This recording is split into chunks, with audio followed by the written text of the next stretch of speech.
A very good evening, everybody. Nice to have your company wherever you're tuning in, all around Australia or indeed the world. Welcome to SimShed Broadcasting's coverage of Friday Night Motorsport for the Gentleman Sim Racing Club. Round 2 of the 10-week season. The first time we've been able to be with you on a Friday night, though. Of course, we weren't here last week. This deal put in place after the season started to then bring you the rest of the Friday night program throughout the rest of the season. This is round 2, as I say, not just for the Sharp Road to Indy Series presented by Motofocus and Sharp Extensive IT, but also, of course, our entree meal here tonight is the Freaky Friday portion of the program, and the second round of their championship continuing from, if you don't mind, ladies and gentlemen, Summit Point Raceway, Summit Point Park. So a big night ahead here. Zach Caban in the commentary box with you, joined throughout the night by Nick Fodiatis and also Paul Nichols. They'll be here at different times. Nico will be joining me for the IndyCar race, and there's so much to look forward to here. So, of course, only one round into the Freaky Friday series, and it's a new concept for the club, of course. Friday Night Motorsport used to be production cars into stock cars. This year, to spice things up a bit, to be honest with you, just getting a message from Paul Nichols here about fuel burn, which I'll get to in just a moment. But to be honest with you, the production car setup was already a bit of a mix-up affair at the best of times, because we'd have 2 races in a car and then we'd switch to a new car and so on and so forth throughout the season. There were about 4 cars used in the championship. Now, every week there's a vote. And there's about 25 different combinations that the drivers can choose from. They don't know the combinations, so they don't know the car, they don't know the circuit until 24 hours beforehand when the vote closes on the Gentleman Sim Racing Club Incorporated group page. They vote, then they get told what the combination is. Last week it was Formula 1 cars around Silverstone. This week it's Ford Mustang production cars around Summit Point. So I think that was combinations 25 and 19 already out, so they'll then go and vote for the other 23 combinations next week.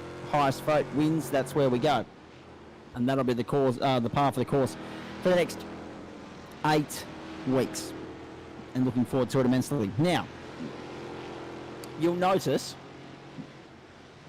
many of our regular constituents, troublemakers, contenders are all in there right here, right now.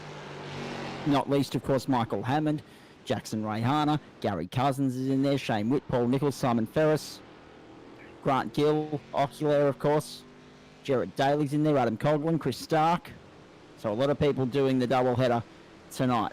Looking forward to seeing how all this goes. Now, we'll have live timing for you throughout the course of the evening. Have a look at the new graphics package for SimShed Broadcasting too, by the way, ladies and gentlemen. SimShed hasn't been on air much yet this year. In fact, I think this is JP's first gig for 2021. And I'm pleased to say that I'll be working with him on the Tuesday night broadcast that he'll be producing from this point forward as well. More on that at the end of the broadcast. But the graphics look superb at the bottom of the screen there. Hammond, Rayhana, Cousins, Witt, Nichols, the top 5 in this qualifying session at the moment. Round 2, Freaky Friday. Don't forget, we've got the Road to Indy presented by Sharp and Motofocus coming up at the end of this race. And I think it's 85 laps around Michigan, so looking forward to that. 85 laps or 65 minutes, whichever comes first. And there is a comparison between Witt and Nichols and who's had the better of the run so far. Obviously it's Witt because he's got the faster time and it's a qualifying session. So whoever has the faster time sits higher on the grid.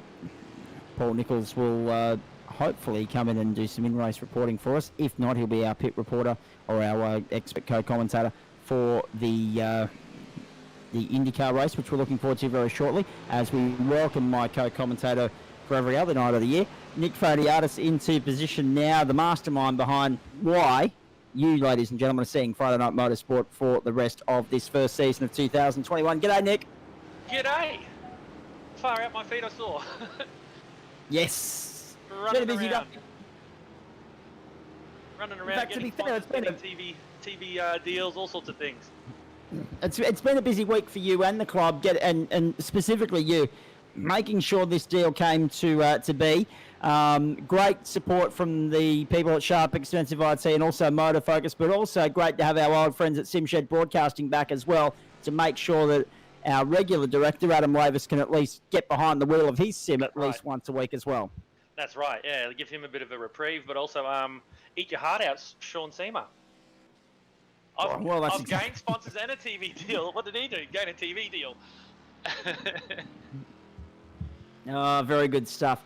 And I'm very impressed by the new graphics package we're seeing here from SimShed Broadcasting as well. It looks fantastic. You'll see more of that on Tuesday night throughout our coverage of the Supercar Championship for NTS. So looking forward to that. More on that later. Anyway, let's go back to what we're seeing here. Gary Cousins we're on board with. I was just about to say, Angus Cook, he actually said, how good are the new graphics? Yeah. So, yeah. You'll note in the top of screen, we got our sponsor Sharp at Motor Focus. And then I haven't got the guys to upload photos yet, but we'll do that across the coming weeks. So you'll get to see who's who in the zoo. You get to see the guys' names, their team names, and maybe some fast facts about them in the black box down there on the bottom. So if we ride on board with them. So lots to see and behold. I'm very excited. I'm out of breath. Well, let me take over. For a moment here, because Paul Nichols just sent me a message there a short while ago saying fuel burn here is about 1.1 litres per lap, and it's a 20.4 litre tank capacity. So there will be a quick splash and dash in this race tonight. Ooh, that's going to spice it up too. And these Mustangs, they don't, race car wise, they don't consume too much fuel. So we'll see who can pit first or pit last first, if that makes sense. Do their last pit stop first and get out of there. Race stats for you before we get going too, ladies and gentlemen. It's a 3.19 kilometre course, 10 turns. Very tight, twisty sort of racetrack here. You found out in the GT race that we brought you last year, of course. 35% is the fuel limit capacity here, 35% tank capacity. It's 8:13 in the morning there, if you don't mind, ladies and gentlemen. For some reason, the weather is set to April Fool's Day, but there's no fools amongst us yet. 8:13 on April Fool's Day, how about that? Partly cloudy and 24 degrees, 24 on track as well. Winds westerly, 9 kilometres an hour. And also, we should point out that this is a 20-minute qualifying session and a 45-minute race will follow, so there will be a splash and dash in that race. 72 kilometres an hour will be pace car speed and pit lane speed if we need the pace car. Incidents, 17x and then every 4x after that. So they're really clamping down on incident points in the Freaky Friday series. Are you a fan of that, Nick? Because, I mean, we've seen some... Because it's been 20x and then 10x, and then it became 7x and 7x, and now it's 7x and 4x. So we're tightening things up. Well, yeah, look... You don't get many chances in a real car, so let's tighten it up a little bit. Let's get some more professionalism about it, aka the broadcast as well too. So let's make the whole thing professional, rather than having. Look, I understand why we have races with unlimited stuff, but then it just makes people be silly. So let's see some racing. And I don't know how much of the Porsches you saw last night, but they didn't need encouragement to be silly around Long Beach. Yes. I got the last 2 laps and Paul Wood spinning out, but anyway. Well, he flew the flag for you very nicely during the TCR GT4 race, mate. So go back and watch replay of that. Now, usual name Michael Hammond. No surprise here to see Mikey on top. Jackson Rayhana alongside him on the front row here. Checkered flag out, qualifying at an end here. 4/10 the margin from Hammond to Rayhana. Then Gary Cousins, Shane Witt, Chris Stark, and Paul Nichols. That's the top 6 in qualifying as the checkered flag flies. Gary Cousins coming out of his hibernation doing some racing, which is good to see. I think he can only really do 1 a week now, so it's actually good to see, and he's still towards the top of the page, which is good. The other night that I didn't commentate, I think it was up-and-comers, 13th position, Dylan Gray. How close can you get? Yeah, exactly right. Exactly his right. His time will come. He's just got to stay with it. It's going to be so deterring for him right now, but down the track, his time will come. He's doing everything right. He's just got to put it all together. It's like a last little piece of the jigsaw. And it touches on what Paul Nichols was saying there as Chris Kisby joins us in commentary, and we'll get to him in just a moment because he's racing tonight as well. In fact, qualified quite nicely in 11th. It comes back to what Paul Nichols was saying, though, Nick, in the fact that you just keep an eye on a few people as they've joined the club and they've broken the mold and they've got into the swing of things, and everyone's improving. The standard is just second to none at the moment. This is really top-notch stuff. You've got to be on your game every time you step behind the wheel of whatever you're driving. 100%. I mean, Riley Windsor took the win. The guy that's just joined us in this commentary booth, he's improving as well, as we see the track details here. And that goes to show you as well. It doesn't matter whether you're old or young. You can always make your way up through the ranks. And good evening to you, Chris Kisby, on that note. Good evening, Mr. Zach Caven. Good evening, Nico Pop. And whoever else in there. I haven't seen who's in here as well. Adam, no, JP will be here somewhere. That's right, JP's here for a Friday night. Yep. Here's the grid. There's the Michael Hammond, Jackson Ray Hunter, Gary Cousins, Adam Lavis, Shane Witt, Chris Stark. I think that might be Chris Stark. Paul Nichols, Simon Ferris, Craig Tiberti, and also Grant Gill making up the top 10. And the margins, 1.2 seconds separates that top 10. Very, very close between Tiberti and Gill. Chris Kisby, Ben Collard, Dylan Gray, Jared Daly, Riley Windsor, Adam Coughlin, Frank Hodak, and Wayne Visser. Then we go back to Luke Keamy, Declan Reinhart, Jonathan Turner, Adam St. John, and Andrew Collins. There's the grid. Who's your tip, Nick? I'm going to go my old teammate, Gary Cousins. Let's see what happens. All right. Chris Kisby, how do you reckon you'll fare from 11th, mate? What's the trick here? If I can stay out of trouble, mate, in this first lap and handle the cold tyres, I don't think I'll do too bad. Top 5. Right out. We're getting set for start here. Round 2 of the Freaky Friday series. Great concept. It's really going to test the versatility of everyone in the championship. This week, production car on the tricky Summit Point. Sorry, what was that, Chris? I said we're into the pub again tonight. Oh, fantastic. Oh, yeah, absolutely. A very good evening to the Wabundri Hotel and to Adam St. John and his crew. Very good evening to Jackson Ray Hunter as well, who's just jumped in here for a quick chat before they go green. Hello, mate. Mate, oh yeah, I thought, why not? Mid-race reporter for you guys, if you'd like. You thought if I Happy to have you on board, mate. Yeah, thank you very much. Hopefully we can get a good result for you guys. He's got his camera on as well if JP wants to show everyone Jackson in action as well. Getting set for a start. Friday Night Motorsports Sim Shed broadcasting for Sharper Motor Focus. Away they go. Oh, Ray Hunter went nowhere. That was... Gary Cousins. That wasn't very good, was it? That wasn't the best start ever. And on the grass as well. What's happened to... Has Michael Hammond just jumped out of the server? I haven't seen him take the green flag. He started from pits. There you go. Michael Hammond will start from the pit lane as they make their way through the first quarter. Nice start from Gary Cousins. Good conversion from Shane Witt, but Jackson Ray Hunter just lit it up and went nowhere. Now he's got the tough task of trying to find his way back through here on a circuit, Nick, that isn't known for overtaking opportunities. Well, it really is only... Well, down here's a good opportunity, but you've got to sell a dummy to do it. I think turn 1's really the only good spot. However, these cars aren't too quick, so and the brake zones are long, so it should present some opportunities. There's a spinner. Oh, yep, trouble at the back. Flash Here's traffic, the flash traffic flashback for you. For the Gentleman Sim Racing Club. Oh, 2 off the road there. There's an Volvo car as well.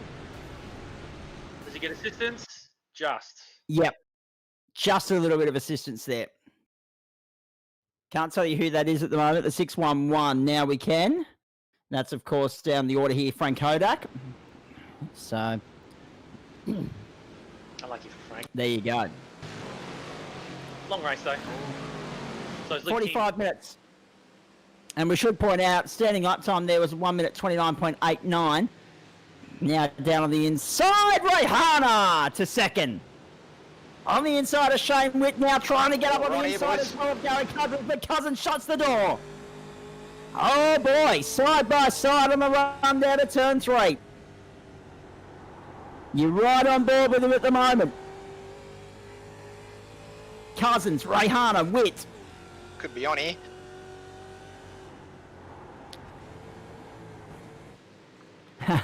I love the description there, Jackson. Waving planes in by day, playing pretend race cars by night. Jackson Rayhana for you, ladies and gentlemen.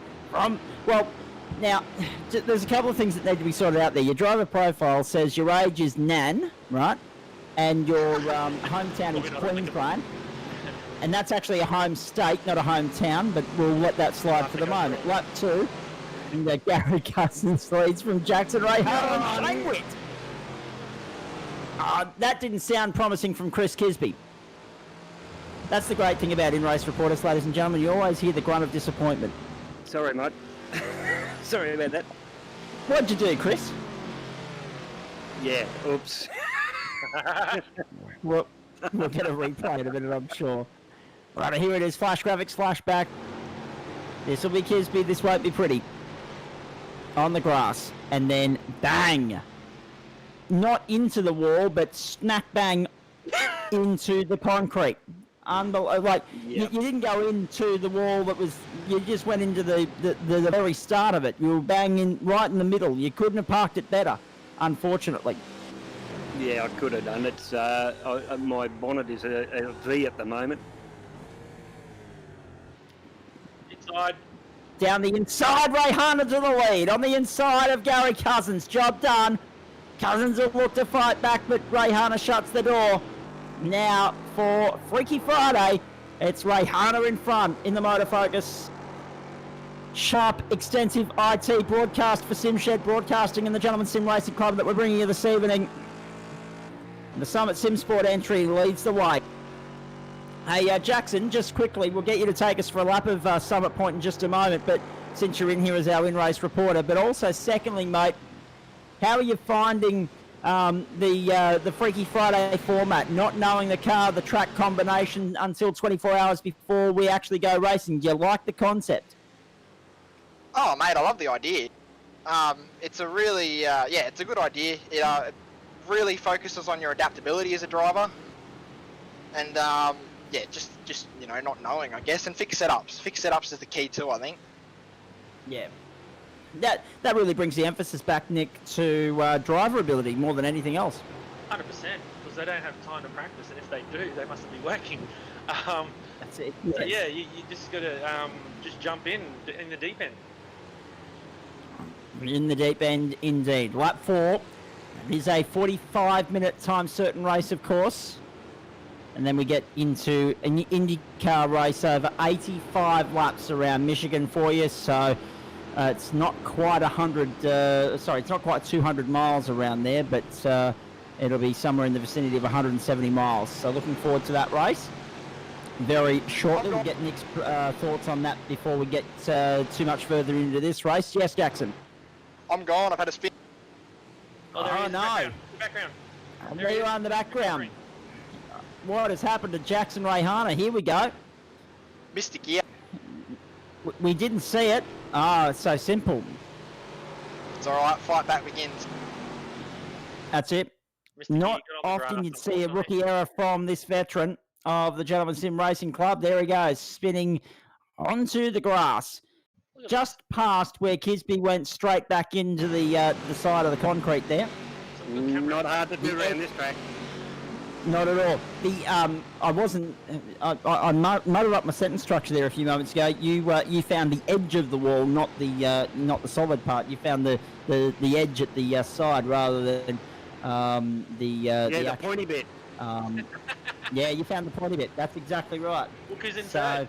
and that's harder to do as we talk about Paul Nichols being in third place right now. That's harder to do than actually finding the side on wall, is finding the pointy bit at the end, the edge. Fantastic. 38 and a half minutes to go here. We're right on board with Paul Nichols sitting there in third place at the moment. Adam Lavis is behind him in fourth. Oh, Now, Adam this is actually the 17 of Chris Stark, my apologies, that's running in fifth place. We're riding on board with him. So, Cousins, Witt, Nichols, Maverick, that's Lavis, of course, and Stark, Another the one going in top front of me. five. Oh! Hey, Jackson, keep it on the black stuff, mate. That wasn't me. That was someone Craig in front. Zaberti. Craig Taberti's had an off-track excursion, and that's allowed Jackson to get through to 13th now. Michael Hammond sits 15th, so our 2 front row starters. Well, we know that Hammond started at in the pit lane, but Rayhana fighting his way back through. A long way to go. Safety car would spice things up. Not that race control will want to throw one. That being said, fuel strategy is going to come into play here somewhere in the midway point of this race, about the 20 lap mark. Yeah, they'll be having to fill up. I don't think they'll be taking tyres because I think tyres will take way too long. It could be a good risk to take. Trouble in the back as well. Simon Ferris and Grant Gill both off the track at the moment. I think that's Declan Ryan. Grant Gill. 37 minutes to go. Thanks for the totem pole. That was great. Fantastic, doesn't it? Absolutely. Here we go. What have we got here? Looks like Grant Gill. Uh-oh. Yeah.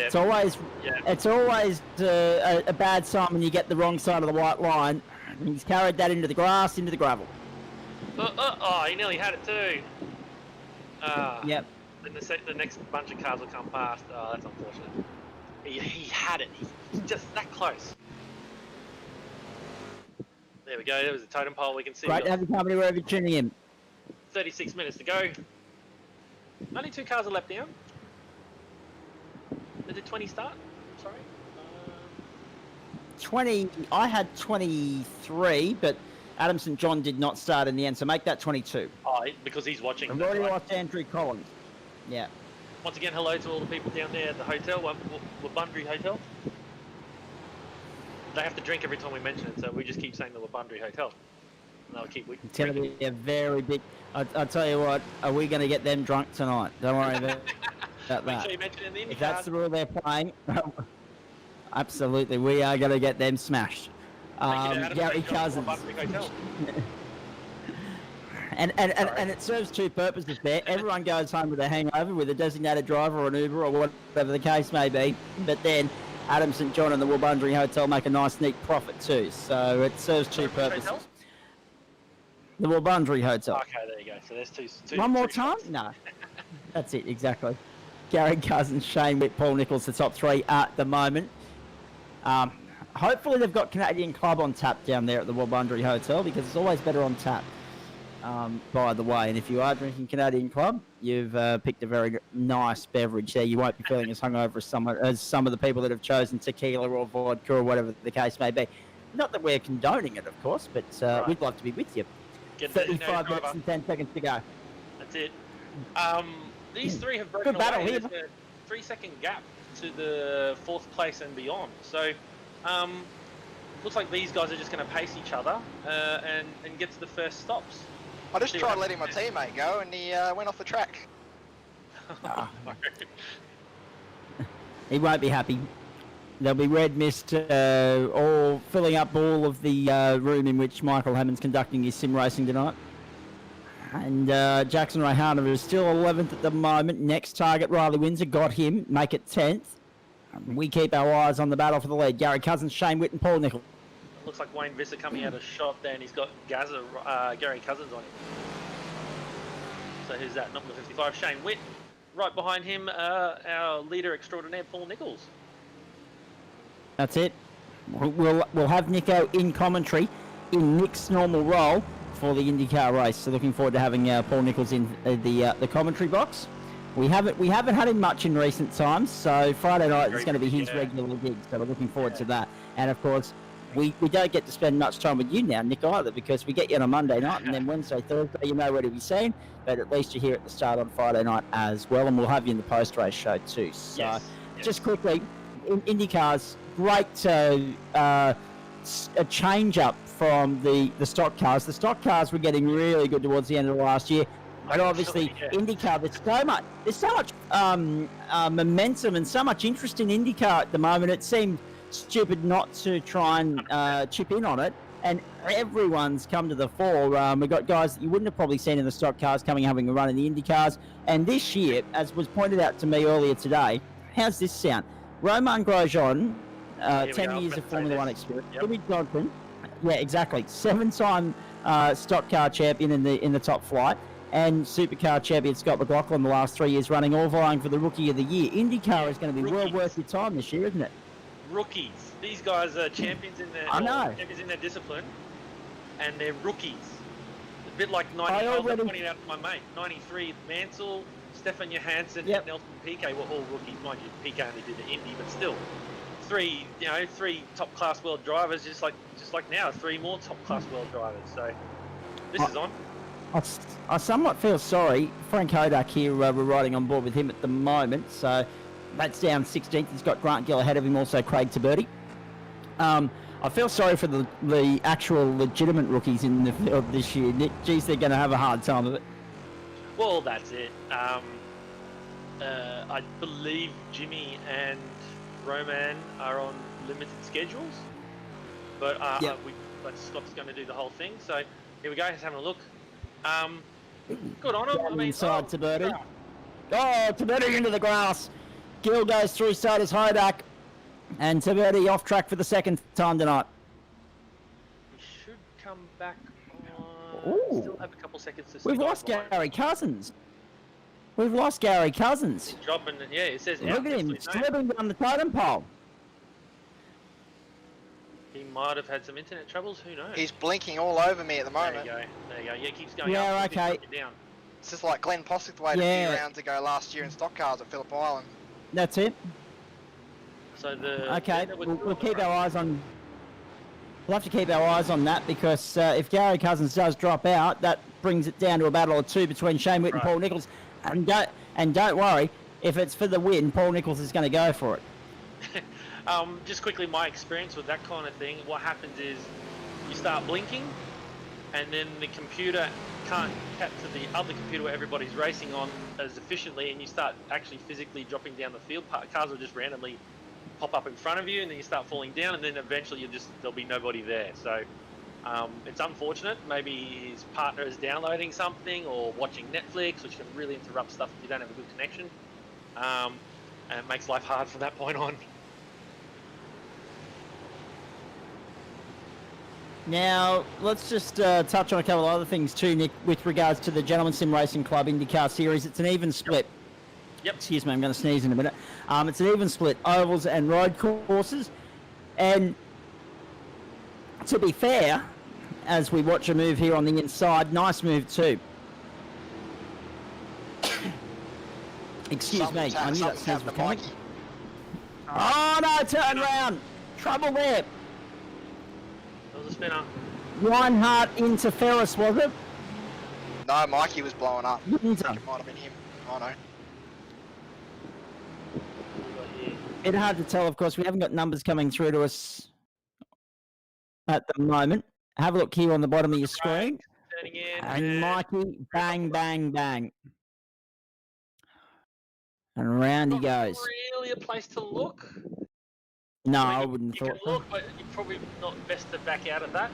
There's better spots, especially if you're faster than someone. There's plenty more places to pass.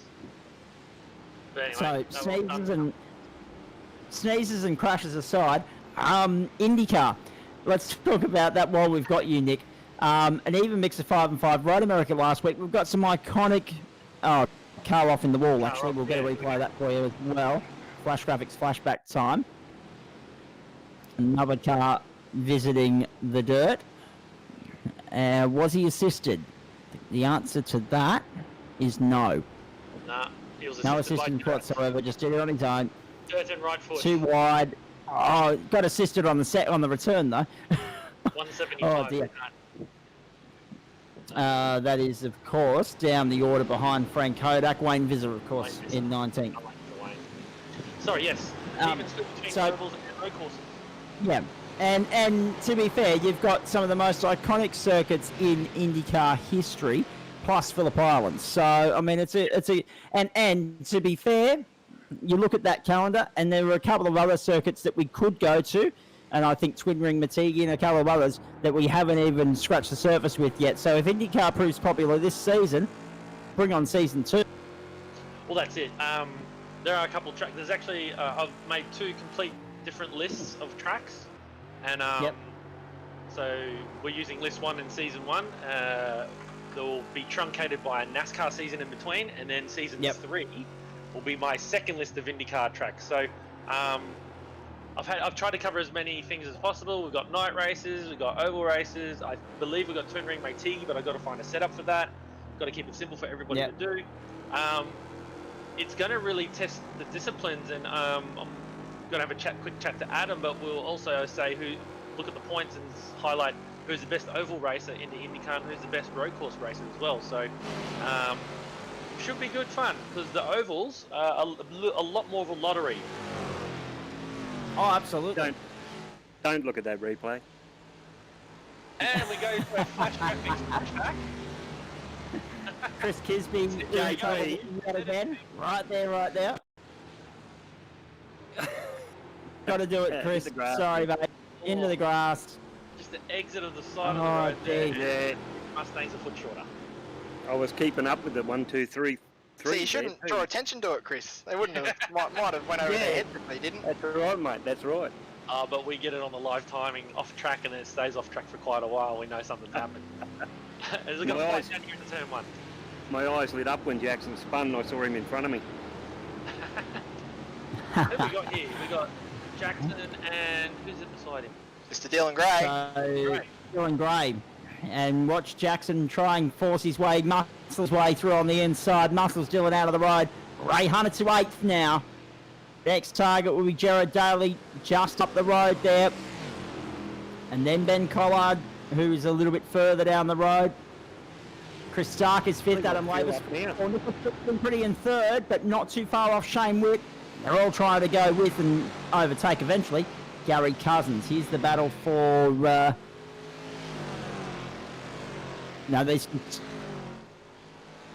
Okay, we're back towards the front of the field now. Gary Cousins, Shane Witt, my apologies. My friend's a little bit grainy at the moment, so picking up numbers isn't exactly easy as they make their way down onto the main straight here. Lap cars ahead. Here we go. Who's having a look here? Traffic wise a problem here. Shane Witt. What's that on the side of his car? Is that Wabundry Hotel? Take a drink, everybody. That's it. Get in there, get stuck in, boys. And Paul Nichols, just a watching brief behind. Adam Lavis 2 seconds back with Chris Stark behind him. So now the top 5's all bunched up, and then from Jared Daly back, they're about 12 seconds behind now. And they're all chock-a-block too. Yeah. What are you saying? What are you saying? The chances of them stacking and me getting back on the lead lap are good? Oh, I tell you what, Dylan Gray and Mikey Hammond. Oh, dear, oh dear. Almost saved it, Dylan. But not enough to not hold Mikey Hammond at bay for too long. So Hammond goes through.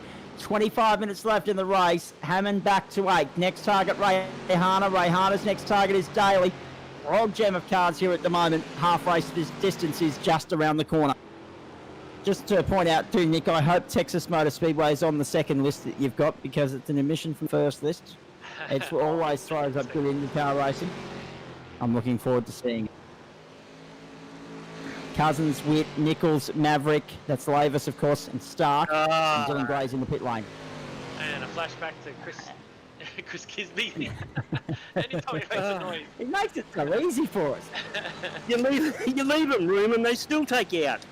You slow down for them. The leaders. Oh, I don't know who it was.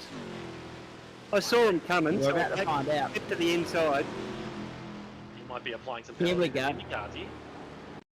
Oh dear. That's it. Yeah, exactly. There's your chance to get square a little bit later on, Chris. So it'd be third I was car. frame by frame. Uh-oh. Yeah. Who was the third car? Adam? No. I don't know who took me out. No, that's Witt around the outside. So behind him will be our good mate in the 001, Paul Nichols. Uh-oh. Did Nico try and make it 3 wide and go through the middle? No. Nico got into the side of Witt. Witt gets into Kisby, and Kisby goes round. So Nico will have to take the blame for that one. Yeah, he got assisted there, Chris. Nico will get the whack. That's all right. That's all right. Gary Cousins, Paul Nichols, Adam Lavis and Shane with the top 4 with Chris Stark rounding out the top 5. And of course, Starkey got the win in the IndyCars last week. Important to note before we get stuck into that race. Rich is coming up very shortly. So we had Road America last week. This week it'll be Michigan. Next week, Long Beach. And then Las Vegas, which is remembered purely for Dan Walden's tragic crash there in 2011. Of course, fatal crash, we should point out. But it's an awesome track for racing, and we're looking forward to getting there in week 4. Yeah, and it's a night race. Even better. Grant Gill. None able to hold him at bay there. Grant Gill. Riley Windsor goes through.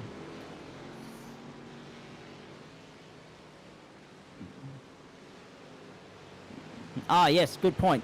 Thank you, JP. In my ear, Grant Gill has not only done the replay stinger for Adam Lavis's broadcast, Monday, Wednesday, Thursday, but also for JP and SimShed Broadcasting coverage of Friday Night Motorsport for the Gentleman Sim Racing Club as well. So when you see the Flash Graphics flashback sticker come up, that's the great work of Grant Gill.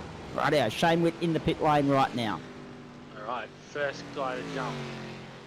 So they can make it from here by the looks of things. 21 minutes left on the clocks. My teammate just pitted, so I followed him in. I keep forgetting we've got Jackson Rayhana here as an in-race commentator. We haven't had a chance to talk to him too much because there's just been so much going on. That is Summit Point for you, naturally. We're at the halfway mark of the race, though. So, Jackson, despite the race not going to script, mate, I take it pitting it halfway was pretty much the game plan? Yeah. Just going to follow my teammate in and drop whenever he... Monkey see, monkey do. Yep, pretty much. We just start filling up, I think. Get to the end nice and comfortably. There's one lap back. Just got to get another one now, Chris. Is that right? Oh, actually, you've got to get more than one. Sorry. Oh, yeah. Yeah, more than one. Yeah. Yep. No, I've only got the top 17 on my timing's cheap. Yes, that's right. And then I've scrolled down and I've like, oh no, he's more than one down. He's 3 down. So forget about that. Yellow flag would make things really spicy. Race control, nudge, nudge. Wink, wink. No one's in that room. No one's in that room. No one's in the room. Hopefully you're enjoying it wherever you're watching around Australia, all around the world, especially those of you at the Wurundjeri Hotel. Sip away, ladies and gentlemen. Go for it. Cousins Stark. 20 minutes and 20 seconds to go in the race. And as Nick correctly pointed out, Cousins, Stark, Nichols in the lane. So too Jonathan Turner. And Nico out in a flash. Adam Lavis and Jared Daly have now hit the front. Jared with 12 positions gained so far. Yet to pit though. Looks like about 15.5 second stops seems to be the go here. Oh, too hard into that corner. Nah, got it. Sorry, guys. Hey, Jackson, now that you got Jackson, Just now that you got me the if I'm pit stop too out of the noisy. way, mate. I don't know if I can. Yeah. JP might be able to, but I can't. Jackson, now that you got the pit stop out of the way, mate, let's jump on board and go for a lap with you if we can, JP. Go for a lap of Summit Point Motorsport Park with the great Jackson Rayhana to talk us through it. Alright, this might be a bit difficult because I'm on push to talk, but we'll see how we go. Alright, so up to 4th, here through this little kink, and I'm going to dab the brake back to 3rd, and then we get back to 2nd for this head. Hard on the brakes, make your apex, or I didn't there, there's an apex there, Jax. Leave it in 2nd for pretty much this entire sequence of corners. You want to try and get a good run. Cars are very slidey through here, so you want to try and short shift up to 3rd. Bang, there we go. Make back to the left, get far back to the left as possible before jinking right and not losing it where I did and lost my lead. Oh, there you go, the kids be having another moment. Having a moment. Back to 3rd onto the front straight here. I want to try and get a good run into here. If you're behind someone, you can get a really good toe. These things draft really well. So yeah, obviously get to the front straight. You're thinking about your braking marker for the first turn. I usually brake at the 3 cone and I go back down to 2nd, which I'll do now. Is that what I'm doing wrong? Try not to money shift it, which I didn't practice. hard on the gas, trying not to light it up too much there like I just did. Up to third. And then this is a really tricky corner here to round out the lap. You can either leave it in third like I just did there, or you can quickly grab fourth, then back to third to try and slow yourself down. Oh, there's a car off in front of me, but yeah, that's a lap of Summit Point in the Mustang. And a hairy one at that. Well done, Jackson Rayhana. Now, anyone that comes in and tries to do that for us in the future, just realise that Nick used to do that every single night that we're on air. Sometimes driving, sometimes not. But it's not as easy as it looks. Oh, boy. Adam Lavis, the leader of the race, but in the pit lane at the moment. Yes, so Adam's in. So Jared Daly has taken the lead. He's on to his 20th lap. With 17 minutes to go, so I think he's just going to run the tank out. He'll have to pit in the next 2 laps, I think. He's got just under 12 seconds over Gary Cousins, who's the effective leader, and he's the only car to have not have pitted now. So, yeah, like Jackson was saying, I think he's got to pit in the next 2 laps, unless he's been saving some fuel. Could be 3. I like the look of the document you just sent through, Nick, with a little bit of a teaser of what's to come throughout the season. But don't forget, if we do get a season 4 car off the circuit. Oh no! Chris Stark. See their names just dropping down my relative. Music to my ears. That's it. Oh, Jackson Rayhana. Don't follow him. We're watching it now, Chris. This race is broken into carnage. I held it.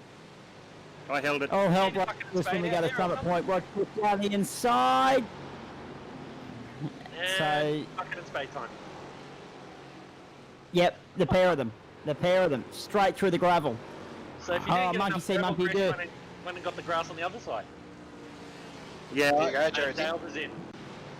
I had to Synchronised keep it dancing, straight. that was beautiful. Dale was in pit lane. There goes Mikey. And Gary's back onto the front stretch. He'll take the lead now. Where does Daly slot in now? Will he have lost some spots? He's down to 5th now. Still more cars coming. He'll come out 6th. right near me, I think. He's lost the place to Mikey Hammy's down 7th. He's on his way out. Jackson Yeah, I'm back Rayhana in front of him on the again. straight. Oh, Jackson will get him. Just as I said. Yeah, got him around the outside. Nicely done. It goes to show how difficult Summit Point is when you look at the leaderboard and you realise that Mikey Hammond and Jackson Rayhana are 6th and 7th. My goodness. 15 and a half minutes to go here. And then we're going to turn our attention to the oval and we're going to up the intensity and up the speed because the Indy cars are going to be belting around about 220 mile an hour. You know, Hey, I got a bone to pick with you too, Zach. Yes, Kisby? Mate, last night you were talking about Jackson behind me and saying, oh, Kisby will let Yeah. him through. No, I won't. We were on the same lap. I'm going to make it easy for him. I'm going to hold him up. All I was trying to do, Chris, was paint you as the gentleman racer, and you've just gone and ruined it for me. why are you listening to the broadcasting car? Oh, Same thing's going to happen, but I'm going to have to let him pass this time because I'll have a blue flag. that's it, exactly. All hell's breaking loose on a Friday night, ladies and gentlemen. Can you tell it's the end of the week? My goodness. I was just going to point out, Zach, it is an 80-second lap, give or take a second, but these cars, I mean, it's a 1 second spread across the field fastest lap, so to be faster than someone, it's impressive. not going to really amount to much, maybe 2-3 tenths if they're half good compared to the other person. So it wouldn't take much to block or hold somebody up at all. Not at all. Yeah, but I'm not at all. allowed to today. Like Mikey Hammond. Meanwhile, at the front, Sorry. you're right. I was just about to say Gary Cousins has broken clear, so he's now 3.2 seconds clear of Nico. But Nico has tremendous pressure mounting from Adam Lavis and Shane Witt. So second, Yeah. third, and fourth, that battle is on right there on your screen right now. Shane Witt will be kicking himself. What was his pit stop? No, his pit stop was quicker, so he must have had terrible in and out laps or something along those lines because, yeah, Paul and Adam have leapfrogged him. I was just going to point out that Mikey Hammer's got the fastest lap on a 19.53. Mikey's flying at the moment. He's But, like, I mean, the dusted me. guys are from, say, 18th down a lap down, they're doing 21. So, I mean, it's not much time. 82 seconds compared to 80 seconds. There's not much spread across the field, which is fantastic. But then it makes passing that little bit harder, and you just got to wait for somebody to make a mistake. Indeed you do. We continue on here with 13 minutes and 15 seconds to go. IndyCar still to come tonight. Freaky Friday in so many ways for the Gentlemen Sim Racing Club and SimShed Broadcasting. Thanks to Sharp Extensive IT and the crew at Motofocus. And a big thanks to all of our other sponsors as well. And we'll mention them in more detail a little bit later on. You know who they are. They're flying across the top of the screen there, of course, every 5 or 10 seconds. 12:49 left in this race. Adam St. John, if you are still watching from the Wabundri Hotel, drink up everybody. Take another drink. Make sure you let us know. Make sure you let us know what the specials are week to week there, so that we can let everyone know why they should be getting there and watching not only the sim racing but also everything else that's on the big screens and eating out on a weeknight. So let us know. Adam Lavis. JP, I'm going to task you with something. I want you to find any car with Wabundri Hotel on the side so Zach says it. Now, I would. Thanks, mate. I didn't. If that's true, what you're seeing on the screen there, I didn't realise Adam was that young. Sorry, I've jumped out of the screen, so I didn't see it. Is he taking the mickey out of us? Or? No, he's not that young. He's closer to my age. No. He's closer to double that. I was going to say, he's lied to everybody. Don't always believe what you see on the screen there, ladies and gentlemen. Except for the race results, they are as accurate as they can be. Gary Cousins leading from Adam Lavis and Paul Nichols. Adam Lavis gets through on Paul Nichols. That's just happened on your screen there. And a nice clean move from Lavis, who really does enjoy driving these Ford Mustangs. Time to learn to Nichols drive. now. Time to learn how to drive from Jackson. Yeah, you got the box seat now. That's Hey, it. JP. Stay with him, Kisby. Give him a hurry up. Gary Cousins, Adam Lavis, Paul Nichols, 1, 2, 3, then Shane Witt and Michael Hammond. Go on, Kisby, go with him. You're watching Chris Kisby on your screen. There's Jackson Rayhana just ahead of him. The Jackson's National about Trials to Frank give- Walker Mustang. That's it, just to Get a good look at Frank Walker's head on the top of my roof. So you have get a good plug in. Good work. partnership with Frank Walker, or is it just there just to make a talking topic? Oh, mate, you got to give some love to Frank Walker, Australian icon. Keep him talking so I can catch him again. That's it. Kit's been sitting here hoping that by following Jackson he'll learn something, but Jackson's already cleared out, unfortunately for Chris. So, good battle still over second, third and fourth. Adam Lavis, Paul Nichols and Shane Witt. There they are, just behind that shot there. In fact, I will keep an eye on that because it's only 0.4 between Lavis and Nichols and 0.6 between Nichols and Witt.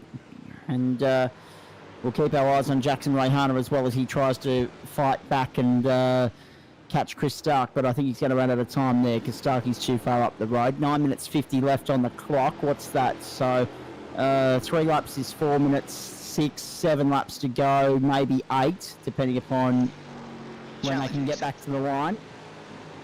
That's it. Good luck, Jackson. I'll do my best. Racing for position with Adam Coughlin here. I think they might just squeeze. Oh, No, I think it's going to be 7. He's gone Starkey's had a massive shot. off the circuit.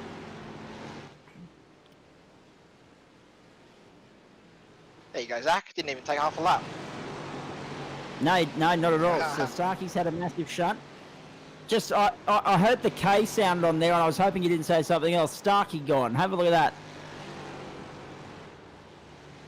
Oh, bang. He's found the Chris Kisby wall. And then driven off into the trees, Dickie Johnson style. What about that from Chris Stark? What a hit. That now opens things up. Rayhana's into 6th. 3 points, 9 seconds up the road to his teammate Mikey Hammond, so I think he might have to put up with that for the moment. Big battle. Cousins, Lavis. Massive battle up on for third here. Shane Witt all over the back of Paul Nichols. Paul Nichols trying to go with Adam Lavis, but Adam Lavis breaking clear here. And this is on. Nico and Witt. The battle for third. Stay with us. IndyCars still to come, not too far away here for Sharp and also for Motor Focus. On the way. Actually, what? There's an idea. I don't know for the life of me. I haven't even Googled it. I don't know which state, which town, wherever else the Wabundri Hotel's in. I'm assuming the town name is Wabundri. But we might have to just take the broadcast set up and go and commentate live from the Wabundri Hotel one night. I was thinking the exact same thing. I think that might be an OB night for us, a road trip. Take the sim rigs, just do a road trip to Wabundri. Oh, round goes Nico! Out of third goes Paul Nichols! He loses fourth as well because Mikey Hammond goes straight through and he did it all on his own. Did how good. Unfortunately, he's still battling with the glass. Rayhana goes through as well. Nico drops 3 spots. Have a look at this on the flash graphics flashback. Just too early on the throw on the exit. Didn't clip the grass, got the curb on the exit there, and then did some bush bashing. If you can come and mow my lawn, Nico, that'd be greatly appreciated, mate. It's not as finely cut as the Summit Point grass. Kisby having a moment. No, yeah. I was trying to get under Adam. We're racing for position. We just have to let 3 cars go past. How many cars in this IndyCar field tonight, Nick? Currently, I'm just looking in there now. Currently is about 17. And there'll be a few jump across from here. Yes, exactly. Excellent. Mikey in the top 3. Okay, Adam St. John just informs me that it's about 50 kilometres north of Albury Wodonga. That's a long road trip from Ipswich, but I'm keen. Actually, put it this way. I'll make this vouch to the boys down there now that if I get the gig commentating the Formula V National Challenge at Winton in October, which I'm hopeful of doing, I'll make sure I pass through the Wabundri Hotel on the return trip or on the way down, whichever the case. Probably the way down, because on the way back I won't have a voice, but on the way down we'll make sure we stop in at the Wabundri Hotel. It might be a Friday night excursion across the border. That's provided that we're not playing border politics come October, which we probably bloody well will be. But yeah, there you go. Wabundri Hotel could be the scene of a sim racing broadcast before you know it, ladies and gentlemen. Excellent stuff. Hope you're enjoying it. And I've just said the Wabundri Hotel about 5 more times, so keep drinking. 5:20 on the clock. Geez, they're not going to be thanking us for their hangover tomorrow. There's no doubt about that. I think you need to get him to get into Discord, get in the green room, and then bring him in. Oh. Yeah. Jeez. That's a recipe for trouble, isn't it? 5 minutes to go, and they're hanging it out here at the moment. Paul Nichols almost throwing it away again, coming out of the main straight here at Summit Point. How good's this racing been? Gary Cousins, Adam Lavis, Michael Hammond, the top 3. Then Shane Witt, Paul Nichols, Gerard Daly, Ben Collard, then Simon Ferris and Jackson Rayhana. Jackson, what the hell happened to you? Because you were ahead of Nico there for a moment. What happened? Yeah, I had a spin. Same spot as the first one. So it's Kisby corner, we'll call it. That's it. And we say Kisby corner because he started it and everyone else has followed. And they're going out in sympathy with you, mate. Yeah, I'm in a 3-way battle at the moment. Oh. How are we going on incident points? Do we know where we are with them? If there's anyone on 0? I doubt there would be. Gary Cousins might be a shout because he's been kept a pretty clean set of heels all race. It's not the sort of track that opens itself to 0 incidents. No, I mean you put one wheel off in certain points as an incident. It's like, let's go for a clean race. That's it. Kisby and Gary Goldman. Cousins, Adam Lavis. Yeah, I was going to ask you how to get past him, Nico, but the other car got in the road and I was able to sneak past him. I was struggling to find out how I was going to get past him. That's all right. Look as far down the road as possible. Keep your eyes on the prize. Maybe only for 18th and 19th, but geez, we're having a good battle. There you go. There's the incident points. Thank you, Mr. By the way, Director. folks, because of the fact that they are great sponsors of ours, make sure you like the Wurundjeri Hotel on Facebook. In fact, all our sponsors, go and find them on Facebook and like them. I've just They're done gonna be that. drunk by You're now. gonna be drunk. Well, there they are in the top right-hand corner too. At some point, we'll go through them. Exactly right. I'm not gonna make it easy. I'm a man on a mission tonight. It's not about that. Less than 3 to go, 2 minutes guys. 3 minutes. 53 on the clock here. Is that Mikey Hammond coming through the field here? He's on Adam Lavis's tail now. Here we go. This is the battle for second. What a charge fight back this has Mikey been can win from this. Michael Hammond. And if you're Adam Lavis, you don't want to make the job easy for him. Mikey can win this. He's fast enough He to win this, could. I reckon. 2.5 minutes to go. Can he catch Gary Cousins? Down the inside of Adam Lavis. Hammond a second. Nicely done. Let's be serious for a moment. We'll worry about getting the patrons of the Wurundjeri Hotel drunk a little bit later. There's Michael Hammond going into second place right now. Gary Cousins the next target. They're going to get 2 laps. They'll get back to the line with time on the clock. So it's 2 to go. Next Gary. time by the line. Gary and Mikey go back a long way, so they've done plenty of laps against each other. We're going back close to 15 years here. We all used to racing in a previous simulator called R Factor in V8, so they know each other. They used to be teammates actually at one point too, so they know each other quite well. We'll see how we go.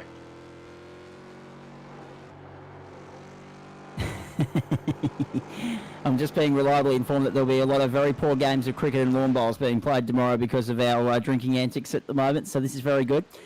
1 minute 27 on the clock. I stand corrected. It's probably just going to be this lap and one more. It'll be this lap and one more. They'll come down the main straight. They'll get 1 lap. This is it. Michael Hammond, 1.6 seconds away from Gary Cousins. We'll come back to Kisby in a moment. Adam Lavis trying to go with them. Can Michael Hammond pull something out of the bag here and get Gary Cousins, or is Gary Cousins about to join the winners list in the Freaky Friday series for the Gentleman Sim Racing Club in 2021? White How flag. good is this? Last lap board for everybody. Mikey only pulled 8/10 Wait. out of Gary that lap. There's still a 1.2 second interval. Yeah, I was going to say he needs to double that this time round. He needs to go from 0.8 to 1.6. That was the margin at the line. I don't think he's going to do it. He's going to run out of time here, but what a fight back it's been. Hasn't been the easiest race for him or his teammates, but they're going to come home strong here. Really good. Gary Cousins, nicely driven tonight.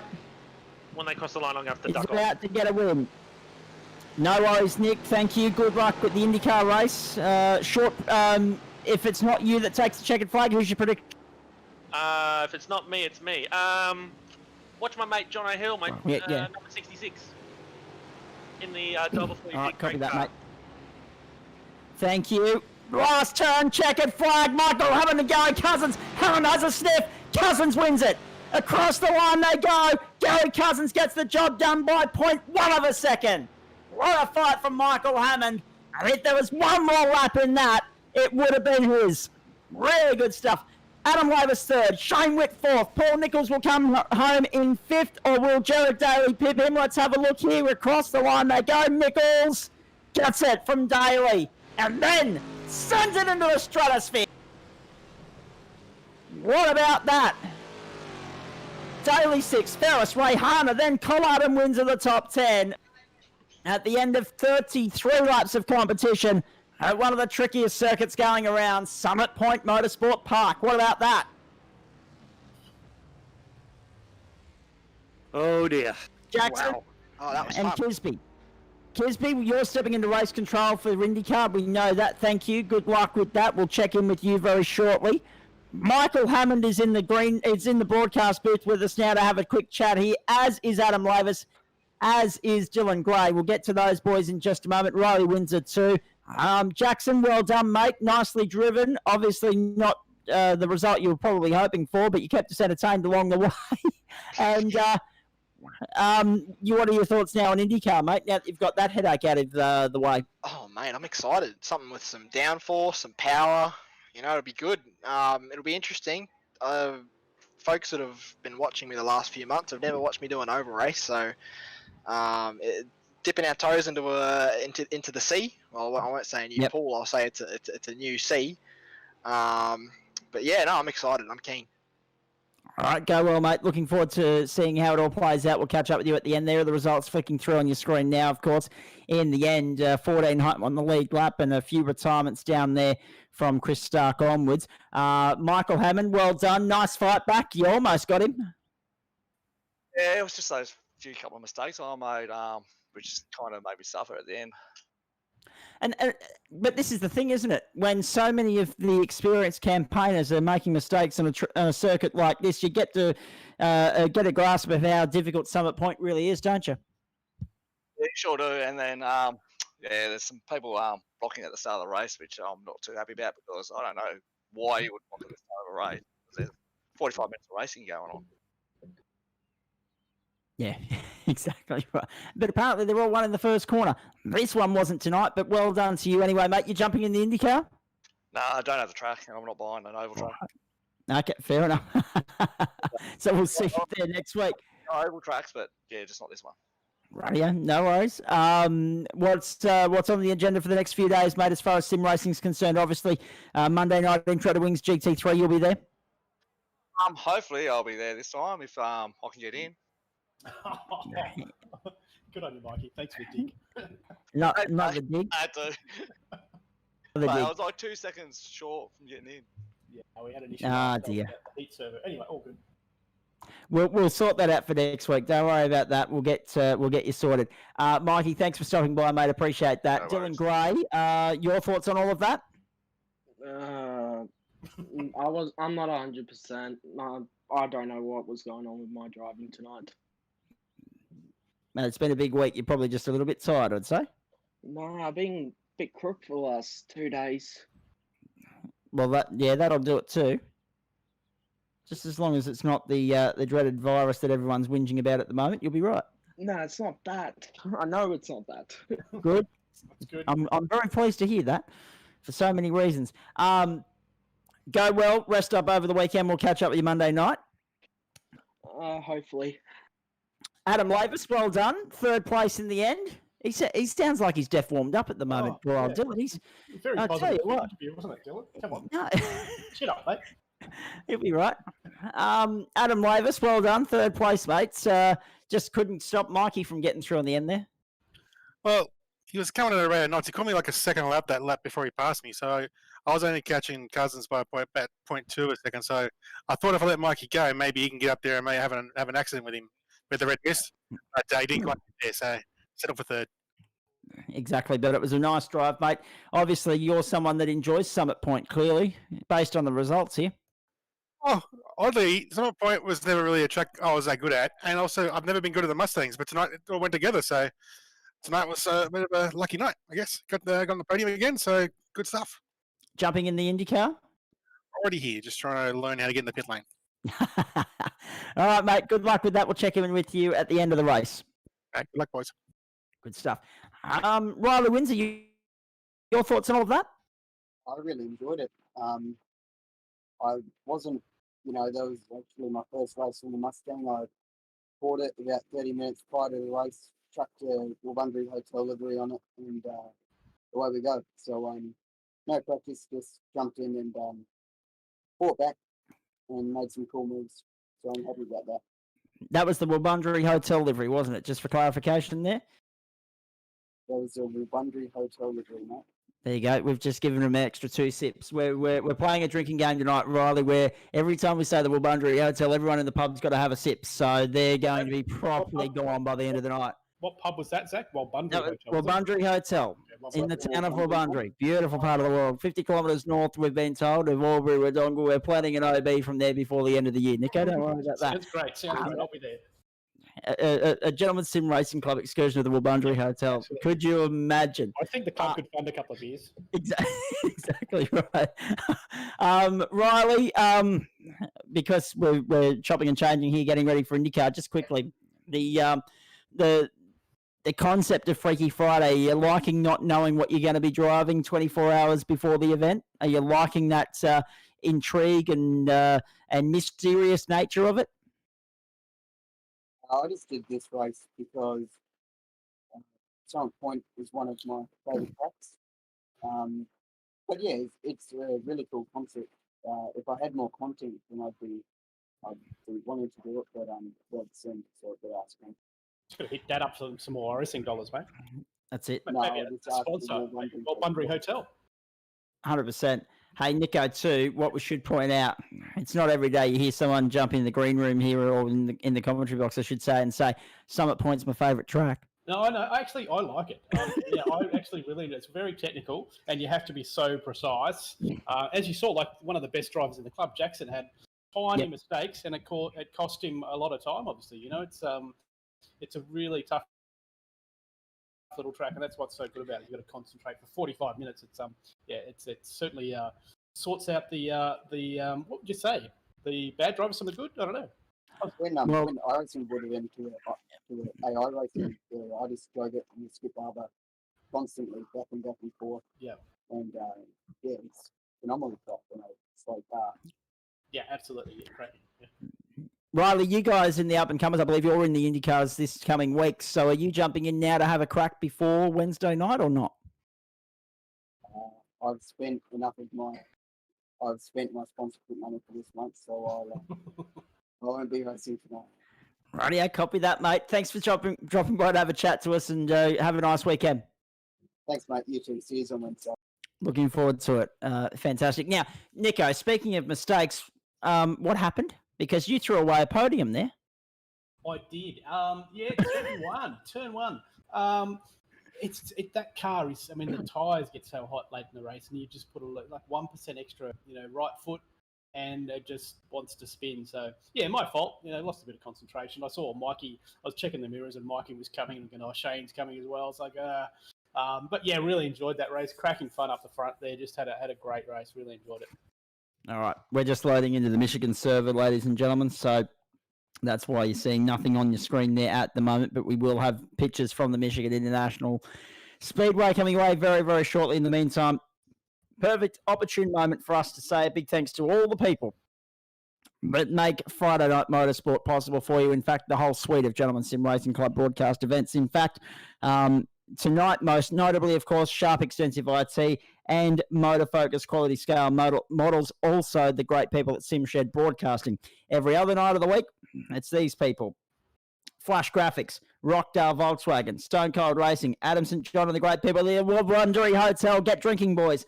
And, of course, Oculair Aerial Photography, Simple Sim Computers, LJ Hooker Gander, and the Central Coast Motor Group Fleet and Corporate. Nice to have you back in the commentary box, by the way, Paul Nichols. You're here with me for the IndyCar race, which I'm very pleased about because we haven't had too much input from you in the commentary since the last few months, but it's good to have you back.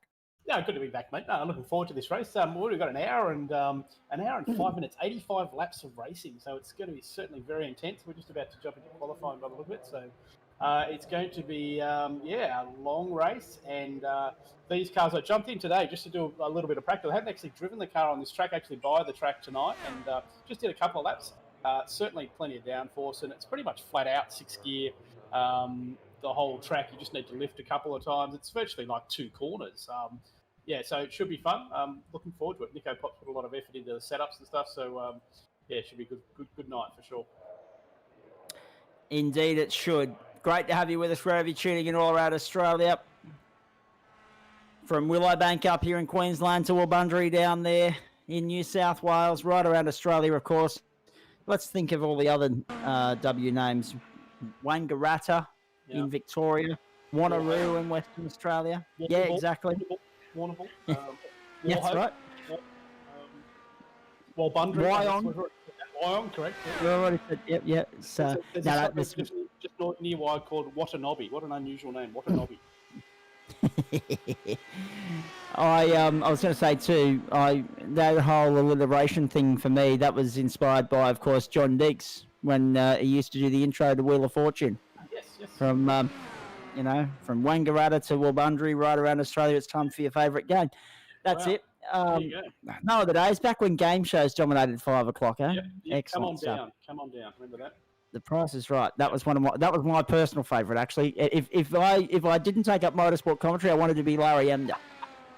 That was my thing. Now, interesting times here. Adam St. John's having a run in the Indy, and given how many sips he's already had tonight, that could be really interesting. To be honest with you. We certainly will.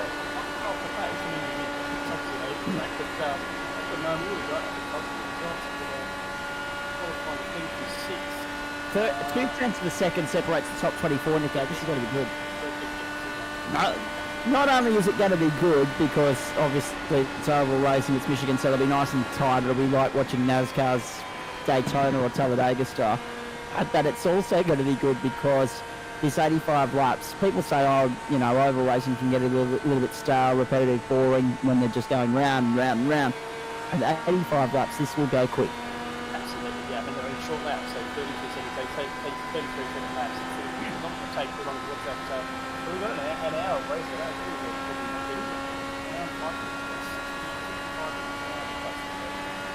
Well, 65. I mean, on the times that we're seeing here, it won't go green all the way because it's oval racing. There's bound to be a caution. But if it was to go green all the way, you'd get somewhere in the vicinity of 130 laps into that 65 minutes. So this is going to go nice and quick tonight, folks. Don't worry about that. There's the information for you. The track itself, 3.2 kilometres or 2 miles. Let's talk American because that's where we're dealing with. 4 turns of course, although let's be honest, you could probably say it's 2.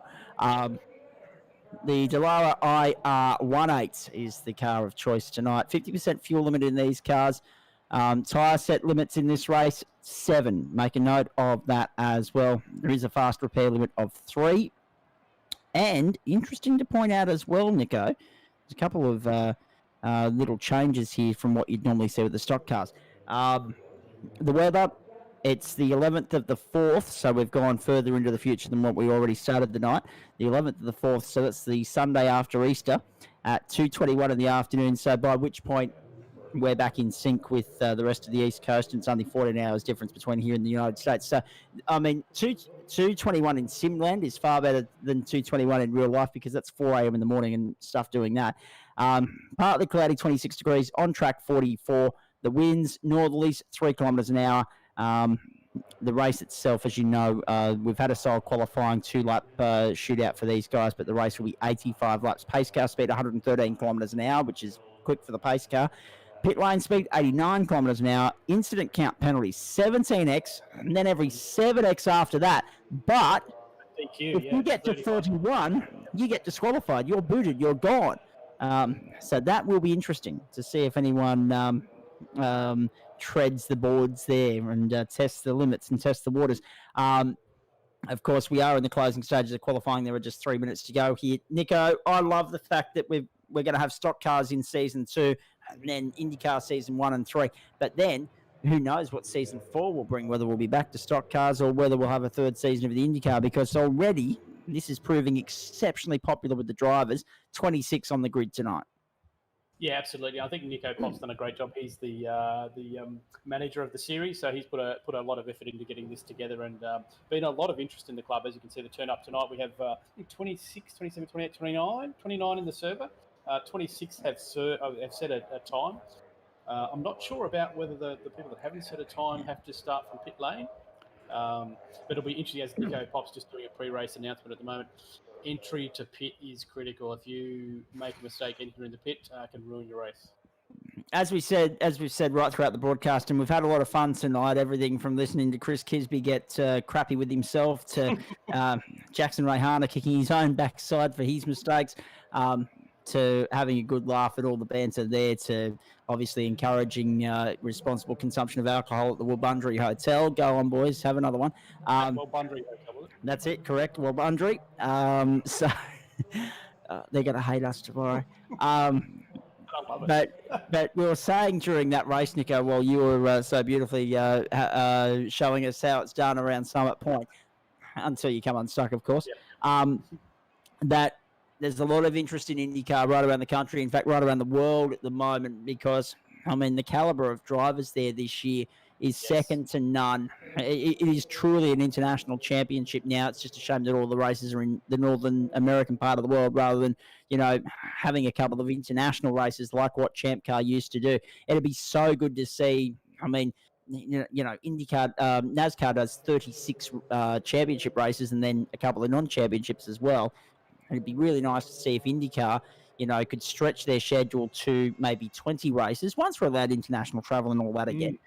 An Australian round would be most welcome. I think Mexico City would love to see IndyCar again, and then you might even get a second race in Canada, just to add a little bit more international flavour to it. And of course, with the amount of Europeans that are now in this field, in the IndyCar field itself, who knows? There could be a real potential for a couple of European rounds early in the season before, obviously, Formula One takes over and all the accolades and spectator attendances go with it. But I'd really love to see IndyCar expand beyond North America because it's been 12 years now since the.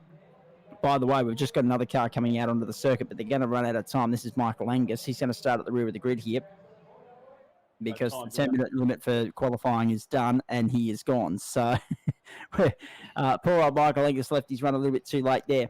But watch him come through from 27th, and it's not impossible to imagine this race being won from the back of the field. I'm not sure either, Nico, because it is an oval race. I'm not sure whether we'll have one roll-up lap or two behind the safety car here. Yeah, I'm not too sure, actually. It depends how the server was set, I'd say. But I'd say, it doesn't actually say in the information screen there, but we'll see, obviously. I think, the interest in IndyCars, obviously, with Scott McLaughlin, Australian. Yeah. Jimmy Johnson, Romain Grosjean. I mean, what a contest that is for Rookie of the Year. Yeah, absolutely. So there's some talent there that's, there's a lot of interest from around the world, and particularly, from Australasia as well. So with Scotty McLaughlin, his exploits in Australia have been fantastic. He's got a lot of followers, so it'd be good to see him do well. Also with Will Power and Scott Dixon, and I mean, you just insert the names here. James Davison has a crack at the Indy 500, and of course Lee Diffie commentates. Say, a lot of Australian influence there, Australasian influence there, isn't there? Lee Diffie, mate. I cannot wait to set the alarm earlier. I'm not a morning person, as you know, Nico, but I'm getting up for IndyCar this year. I cannot wait. It's going to be fantastic. There's the grid for you, folks, as we return attention to the virtual world. Brett Wilson from pole alongside Brady McHugh, Mark Smith, Angus Cook, then Adam Lavis, Declan Reinhardt, John O'Hill, and Phil Bissett. The top 8, row 5 is Matt O'Grady and Nick Fodiatis. Row 6 is Gary Cousins and Jonathan Turner. Row 7, Jackson Rayhana, Josh Thomas. Row 8, Rick Vincent, Parry Anastakis. Row 9, Julian Mookie and James Catchpole. Row 10, Tony DeRossi and Jamie Welch. Then row 11, Aidan Rice and Chris Stark, and we should have a few more names on the back of that as well. Warwick Sharp from 23, Adam St. John from 24, Frank Hodak 25, Grant Gill 26. There they are now, actually. They were just coming up on your screen. And then non-qualifiers, but in the server, Michael Schreier, Scott Griffiths, Michael Angus. There you go. Watch those guys coming through. So a field of 29 potentially lining up tonight. I apologise to Chris Kisby because he just jumped into the commentary box and then jumped out again. Paul Nichols, what did he want to say? He doesn't have the track. He's doing race control, so there's an issue. So I'm just going to sort that out for him. Okay. It happens. Yes, the old SH1T. It very much does happen. Rightio, getting set for start. I'll let you do that. I'll call the start here, and then we'll bring you back in with expert comments. Great to have Paul Nichols part of the broadcast team on a Friday night. That's going to be a regular thing. Nico and I teaming up to bring IndyCar throughout the season. Cars make their way out for their first formation lap. Now, I'm not sure if it'll be 1 or 2 here because that's the nature of oval racing. But once we do get racing, it will be 65 minutes or 85 laps, whichever comes first. Given the nature of the speed around here, I reckon it'll be laps easily winning the day here. What we should also point out, 32.6 was the pole time for Brett Wilson. The top, what was it now? Top 17 was separated by 1/10 of a second. And you go further down the field, all the way down to 24th, 2/10 of a second, if you don't mind. Just Frank Hodak and Grant Gill dragging the chain down at the bottom of the field there. But we're getting ready for a start. Round 2 of the Sharp Road to Indy Series by Motor Focus. And this is going to be an absolute belter. Pace car pulls off. So it's just the one formation lap. They're in the control of Brett Wilson, who'll bring the field to green. And it's time to go racing in Michigan. Clean getaway further back in the pack, but one in the wall. Declan Reinhardt's gone in. There's going to be a caution here immediately. 4, 5, 6 cars involved. And there's a pile up on the main straight.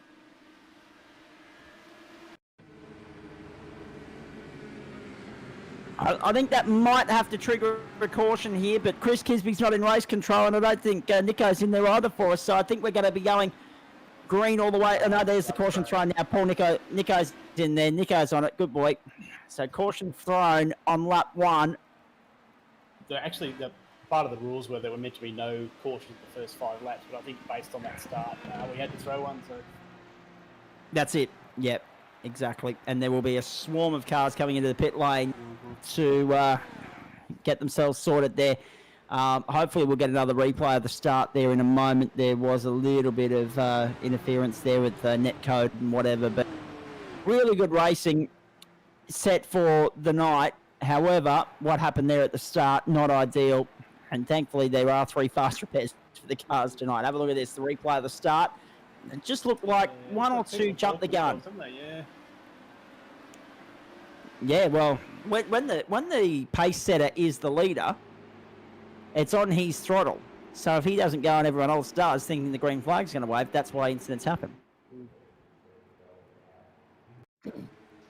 Yeah, Nick is talking to the field at the moment, saying you've got to wait for the green flag before you start to race. Yeah, there it is. Bang, 1, 2, 3. Oh, jeez, that was messy. It's a learning curve for these guys. A lot of these guys are road racers, obviously, so it is a learning curve jumping into this this field, and they don't know the protocol. So 100%. And this is the thing, Nico. Because we've been so predominantly road course racing for the better part of 12 months now. The oval factor was always going to shake things up. Unfortunately, it's just shaking them up a little bit too much on the first lap. I always think, you learn from your mistakes. So the guys will learn from this. And I think there'll be obviously a lot of discussion after the race about the start of the race and where you put your car and think about it's a long race. You don't have to be right up the gearbox of the car in front of you. You have slipstream. So, just be aware of that. Give each other space. Right. I've just been told about 25 minutes ago, I've only just seen the comment, sorry Declan Reinhardt, stop saying Wabundri Hotel, I'm running out of beers. I really hope the Wabundri Hotel's not running out of kegs because we've just said it twice there in 5 seconds, but anyway, I'm sure they'll be okay. Can someone send Carlton United to Wabundri Hotel? A couple of kegs? Yeah, exactly. Don't forget the Canadian Club on your way as well. Lap 3 of 85. But actually, I don't know what the rules are going to be when I head to the Wabundri Hotel, whether I'm going to have to be part of the game as well, because that could be a dangerous broadcast for the bloke that's got to be sober and compensating. But anyway, we'll see how we go. When the borders are open again, so we can actually get down there. So we just need to tee that up. So I think there could be a road trip from the Melbourne boys and the Sydney boys to meet halfway. So it's a perfect spot. That's it. Might have to do it in the in between the seasons and just have a hit and giggle night down there. Absolutely. That's it. I like the idea. Oh. By the way, folks, at some point tonight we'll have the opportunity to crank up the volume, so you'll be able to listen to an onboard lap of these guys in full flight when we get back to green, which hopefully will be next time by. Lap 4 of 85, the restart will be lap 5. And at this point in time, as I just bring the live timing back up on the monitor here in the commentary box, Angus Cook leads from Wilson and Hill. We will go racing this time by. Nico, let's hope that the second start is a lot cleaner than the first. Well, yeah, let's hope so. But we have 81 laps left, so let's see how we go. Indeed. I'm just going to take a quick pit stop. I'll be back in a moment. Hang on, we're not in the pit window yet, Nico. Oh, I know what you're talking about. And don't worry, you won't be the only one. The boys at the Wabundri Hotel will be raking the seal at some point very shortly as well. Don't worry about that. From a 45-minute race, I've got to I'll be back shortly. Right, yeah, here we go. Time to bring the action, as Lee Diffie would say, as we get stuck back into IndyCar. The Sharp Road to Indy Series for Motor Focus and Sharp Extensive IT. The Gentleman Sim Racing Club Simshed Broadcasting Friday Night Motorsport. Lap 5 about to get underway here. The restart, the first one of the night. And Angus Cook will bring the field to green this time by up 3 spots early on. Ahead of Brett Wilson, John O'Hill and Mark Smith. Nick Fodiatis, a big mover on lap 1 before the caution was thrown up 5 spots. Let's go. Let's get back into it. Green and away.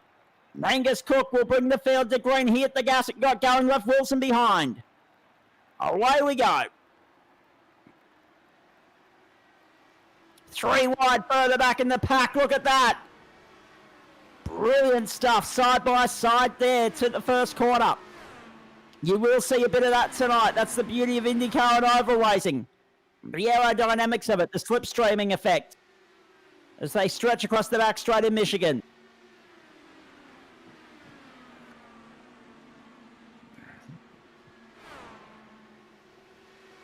Everybody cleanly first lap under green. Watch the lap times tumble here as well. Cook, Wilson, Hill, Smith, Fodiatis, the top 5.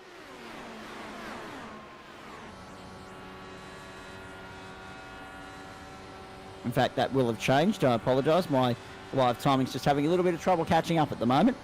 So they make their way through. Here is the IndyCar guru himself, Nick Fodiatis, the man behind this series, of course, for Oz E-Racers. He's baby, his idea, as is the stock cars when we go stock car racing in the second season. Great to be able to bring you some IndyCar racing. Such was the interest in this series last week that it was wrong not to pursue a broadcast deal for it. Thankfully, Simshed Broadcasting, Sharp Extensive IT, and Motor Focus came to the fore for us, so that we've got another big 8 Friday nights to come after this one. Across the line, another up in the books.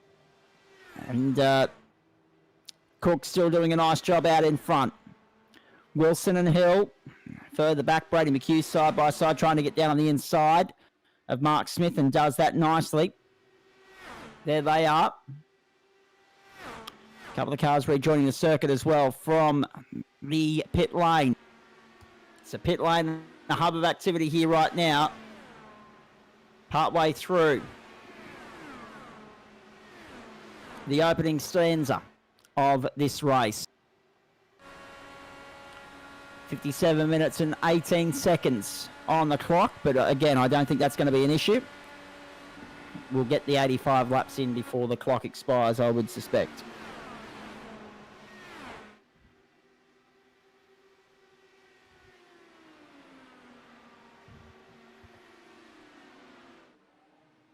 Paul Nichols is alongside me in commentary. So far, so good off the restart here, Nico. But now that the race is on, the pack's a lot more spread out than what qualifying would have indicated it should be. Yeah, a little bit, isn't it? I think the lead 3 obviously have certainly put a bit of a gap between 4th, 5th, 6th, and 7th. There's a bit of a gaggle there behind them.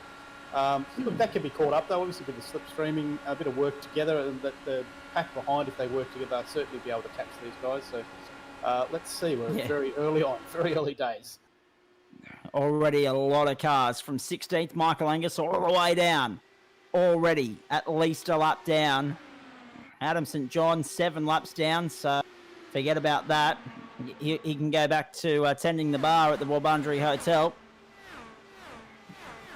Declan Reinhardt 6 laps down. He's run out of beers, as he said there a few moments ago. James Cashpole's 5 laps down. Grant Gill 3 laps down. Josh Thomas 4 laps down. So to Aidan Rice. IndyCar racing from the Michigan International Speedway for you. The MIS. Friday Night Motorsport for the Gentleman Sim Racing Club. The end of week number 2 of season number 1 in 2021. We've done the maths, folks. The boys reckon we can get 4 seasons in this year. So that's 40 weeks of sim racing. to bring you throughout season 2021 on the back of a massive season last year, where we ended up going from broadcasting 1 night a week to 2 nights a week to 3 nights a week, and then grand final week was 4 nights. And now, this year, 4 nights a week, the norm, at least until Easter. So it's all about the interest of... So, Nico, when you look at the ebb and flow of 2020, a few of us probably thought that, I certainly had the feeling that there might be a little bit of interest dip in sim racing, but nothing could be further from the truth. The interest just keeps growing, despite the fact that the world's getting back to normal and our real-world motorsport is back on track. Yeah, I mean, I suppose real-world motorsport is not back on track for spectators as such at the moment, isn't it? Like, we're missing out on the 12-hour. Yeah, there are events going on, but not to the same degree. And I think people that have a passion for motorsport still want to be involved in it. So I think sim racing gives them an outlet. It's cheap compared to road race or doing real racing. Obviously, you don't. I mean, you crash a car, you don't have to pay for it to be repaired, and it's as realistic as it can be. I mean, we don't get the G-force, you don't have the fear factor, but you certainly have. You know, I mean, I've experienced some amazing racing, and we will get some real life racers jump in and drive with us occasionally as well, which is fantastic. Quite a few of the guys in the club obviously do some go-karting and semi-professional stuff. So yeah, it's a great outlet for everyone who wants to get involved and do some racing. Well, one of those guys is Parry Anastakis, of course. Absolutely, yeah. He's got the Peugeot that runs in the Motor Racing Australia series, and of course he's gearing up for another Sydney 300 campaign. In fact, probably a Wakefield 300 as well. As the season unfolds. The Australian 1000 series getting underway there in 3 weeks' time, or actually 2 weeks' time now. Feb 19, 2021, Wakefield Park, the venue for the first Enduro of the year for grassroots motorsport. And looking forward to seeing what we can do there in terms of a post-race broadcast across not only West Breville Radio, but also 2MCE Sport as well. So I'll keep you posted in all of that. Lap 16 of 85. As I said, Nico, once we got underway, these laps were always going to race by quickly. Absolutely, yeah. They're certainly swinging past. Look, Brett's doing a great job up front there. Angus is what is it? Is he second off the lead? We wouldn't be that far back. No, it can't be right. No, he's just catching him now in the slipstream, so he's just behind him. So look, yeah, those two are doing a good job up front there. John O'Hill's just sticking back, I think keeping clean, and Nick, as normal, is doing his thing. He's a little bit off the pace. He's probably about 2 seconds behind John at the moment, but he will catch. Look at this, 3 wide and a touch as well. Jeez, that was close. Oh boy. Just having trouble picking up who we were following there at this point in time, folks. I think it was Angus Cook and John O'Hill. Just because we don't have that coming through on the bottom of our screen as we usually do. So bear with us on that. That is Nico Pop, Nick Fodiatis, sitting there 4th at the moment. Adam Lavis in behind him. Then Mark Smith, Brady McHugh and Tony De Rossi. Yeah, Adam's having a good night, isn't it? Great night for Adam. Yes, he's having a great night. 3rd in the first race, 5th currently in the second, and no reason why he can't stay there. I mean, we'll probably have 2 pit stops here, Nico, in this race. I'd say so, though, yes. Yeah. I think Nick was saying earlier, I think it's 30 laps to a tank, so that'll make it 2 stops easy. So factor that into the time certainty factor as well. But again, I don't think we're going to have a problem there. There is also the potential for another caution somewhere down the track, although Nick has basically read the right act to Kisby and said, look, I don't want any more than 2 cautions thrown. If you have to throw them, throw them, but hopefully not more than 2. Because it just upset... Oh, jeez, that was close, wasn't it? That was too close. Yeah. Warwick Sharp. Unfortunately. And Jono.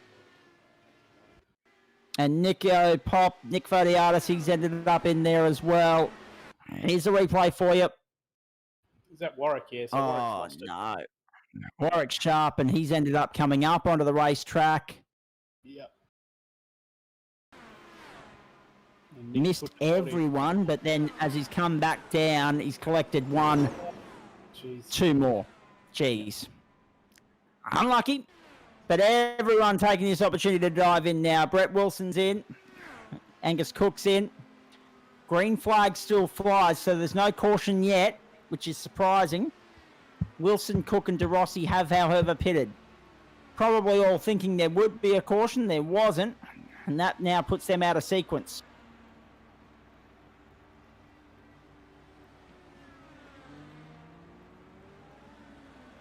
So yeah, everyone's coming in around that lap 20, lap 19 mark. So, well, if they are getting 20 to if they're only getting 20 to the tank, and we'll get an indication when the rest of them come in, that turns it into a 3-stop race with a bit of fuel saving behind the safety car.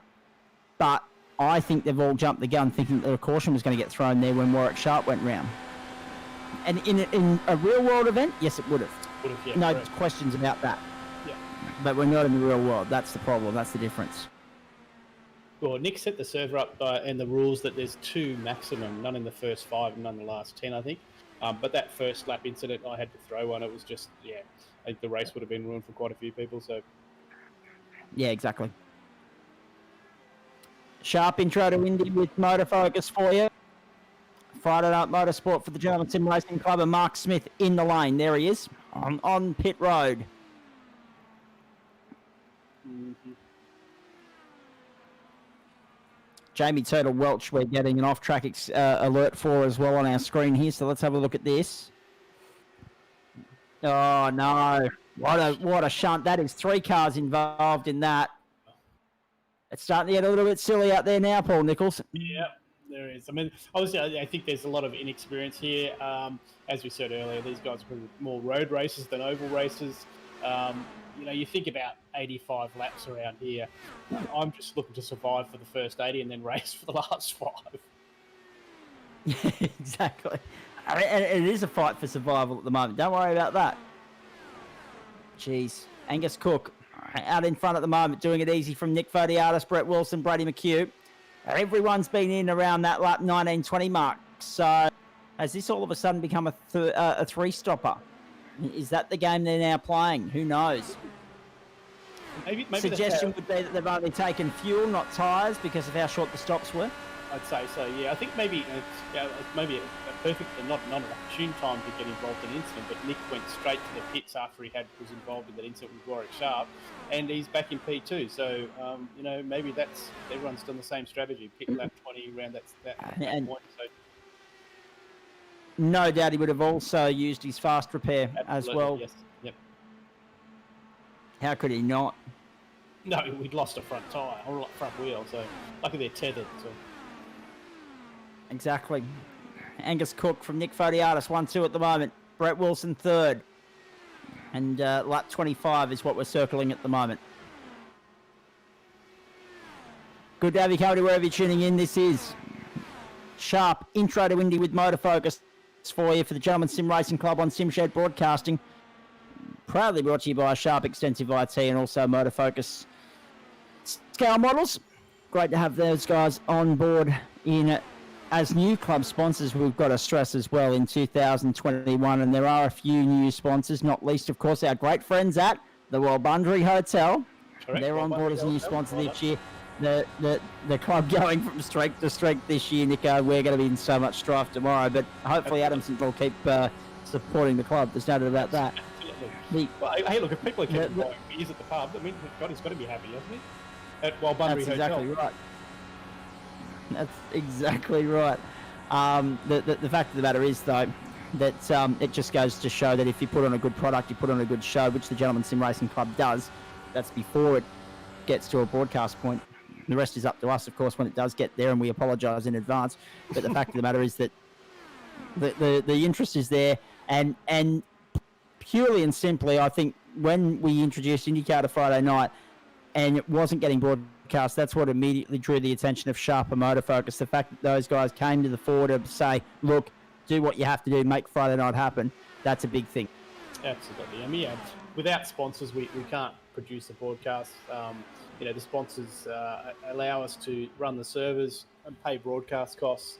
And that's what it's all about. I mean, we're a not-for-profit club, but we do need funds to operate. So shout out to all the sponsors that are involved in the club. Fantastic. It's going to be a great year, and we look forward to growing again. We've got, I think, as of this week, 450-odd paid financial members. So from a club perspective, not-for-profit incorporated club, that's a pretty amazing effort.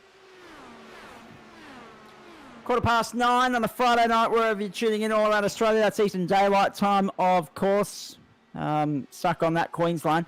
Lap 29 of 85 at the moment. See, that's another reason to encourage a trip to the Wurundjeri Hotel, Nico, because daylight saving, the sunset in Albury's at a lovely time of the evening, not, 6 o'clock. Yeah, and because they're Lap further west 30. as well, it's like 9:30. It's still daylight. Fantastic. It's a beautiful thing this time of year. There's no doubt about that. Well, as I said on Facebook earlier today, and it didn't get the bite that I was hoping it would, but I just couldn't help but stick the boot in. Sydney got voted the second healthiest city in the world, and that was obviously not taking coronavirus and the Ruby Princess into consideration, but second healthiest city in the world. And I'll put that down to the lifestyle benefits gained from observing daylight saving, because you might have noticed that Brisbane was nowhere on that list. So, anyway, Yeah. Well, 44 and a half minutes to go here. It must be a tough gig when you finish work and you go home from Queensland in the middle of summer and you've got like half an hour of daylight. Yeah, you're looking for torches and candles, mate. It's ridiculous. As I said, get back to the border, wind the clock back 112 years. What's this thing called the internet? 44 minutes to go, of course, or 55 laps, whichever one we get to first. Across the line, Angus doing a nice job. Nick Fodiatis in there in second as well, doing an equally as good a job as they stretch their legs and come around turn 1 and 2 here. And now Nick pulls out alongside the lap traffic there. Stays in the slipstream of Angus Cook though. So good work from lap traffic getting out of the road. That was Mark Smith that time around. And it's interesting to point out as well here, boys. There are only 8 cars now on the lead lap. So a safety car is going to come in handy for a lot of people. Yeah. I think he'll stay there. I think Chris Kisby's joining us in the commentary box. Sorry, Nico. I was just going to say, Nico Pops, I think he's just going to stay there and save fuel. I mean, there's no point in taking the leader at this stage in the race. Not this early. What are you going to do? Burn more fuel? He's just going to show him he's there, I think, and just they'll work together. They've got 6 seconds on Jono, so why put it? Just I think play smart and save some fuel. Run together for a while. Exactly right. Hey, Chris Kisby's in here. Update from race control, please, mate. I wish I could, mate. I can't even get into iRacing at the moment. Technical difficulties. We've got flood warnings. We've got flood warnings. We've got wind warnings. We've got everything down here at the moment. And then I realised I didn't have the track. And went to get the track. It took me 3 days to download it. Okay. Oh, right. Wow. We'll just watch. You can watch it on Discord, mate. Can you watch it now? I've been trying to, but as soon as I turn on that, everybody's voice goes crazy. Yeah, So technical difficulties down here. Okay. I'll let you know when to throw the yellow, mate. All right. No worries, buddy. No worries. That's the problem with being overseas, I take it. Oh, low blow. Well, at least it's not 1909. At least it's not 1909. At least you're in the 21st century down there. But, geez, bad luck, Chris. We'll keep. Geez, it's been an entertaining night, hasn't it? I'm probably going to get the sack after this. Lap 36 now. Angus Cook and Nick Fodiatis, 1 and 2 here. Nick still having a look up there on the outside. But again, happy to sit back in and just wait for his time. Wait for his moment, Nico. Absolutely. Just keep an eye on Julian Mucky as well. Julian's done very well. He's still on the lead lap. He's in P7 at the moment and has some draft in front of him. So Julian's one of those, as we know, fantastic drivers. So and also Parry's not far behind as well. Parry Anastakis. So those two, you never know. The Greek gods could catch the leaders. They certainly could. Across the back straight, there they go. And here on the main straight, it's Adam Lavis and John O'Hill as well. And Adam Lavis has moved up into third. And apologies too, because my live timing, I've got a tech difficulty up here as well. My live timing's having just as much trouble catching up with the cars as Chris Kisby's is. So live timing's down at my end. Nico's in, yeah. Nico in the lane, second stop already for Nick, so it's definitely a 3-stop race for these guys, which is a little bit surprising, I would have thought. Yeah, wow, okay, yep. Jono's in, yep. Jono Hill's in the pits as well. That Yeah, gives I had Indy- Google. Yeah. I had Google choose the laps, mate. Use one up, so I'll let you know the second one. Okay, no worries. Thank you. Send me a text. Oh, I don't have my phone. Yeah, yeah. Send him yeah, a message. no. That's it. All right. I could do it cryptically. Just send me. Oh, Cookie rocking it up as he comes into the lane, and Nick rejoining the circuit. This is where sim racing's got the wood over the real world stuff. Commercial free. How good's this? Correct. Commercial free Well, IndyCar racing. You don't often get to see this. Hey Kisby, I've got the word you need to say. You need to say Walbundry Hotel. The next Yeah, time exactly. you need a yellow. So don't say it now, but when you need the yellow thrown, say Walbundry Hotel. I got that, mate. Copy. Well, they'll all know. I know. That's all right. Good. That's it.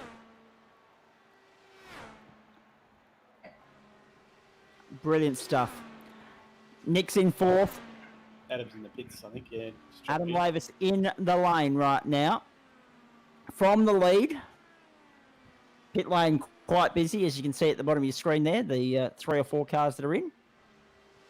But 40 of 85, so we're almost at halfway.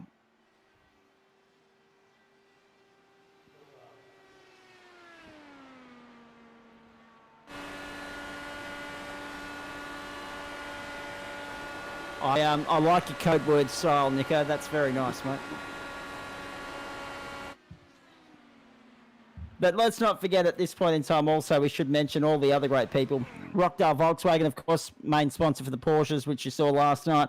Flash Graphics, Stone Cold Racing, Sharp Extensive IT, Ocular, Simple Sim Computers, LJ Hooker Gaindar, Motor Focus, Quality Scales, of course, Quality Scale Models, and, of course, Central Coast Motor Group Fleet and Corporate, which is, of course, your end of the deal there, Paul Nichols. Yep, correct. And right. our good friends at SimShed Broadcasting that have made broadcasting possible for Friday night for this season. So, both JP and I are busy just about every night of the week when it comes to sim racing, which is a good thing. And on that note, little plug for JP, the NTS Supercar Series is coming up on Tuesday night, round 1. And yours truly will be leading the commentary there for you as well. So 4 nights for the GSRC, 1 night with SimShed. Good times, happy days there. And you'll be able to watch that broadcast. Tuesday night, I think it's 8:30 Eastern Daylight Time, if memory serves. Is that right, JP? Yep, just in my ear. 8:30 Eastern Daylight Time, Tuesday night.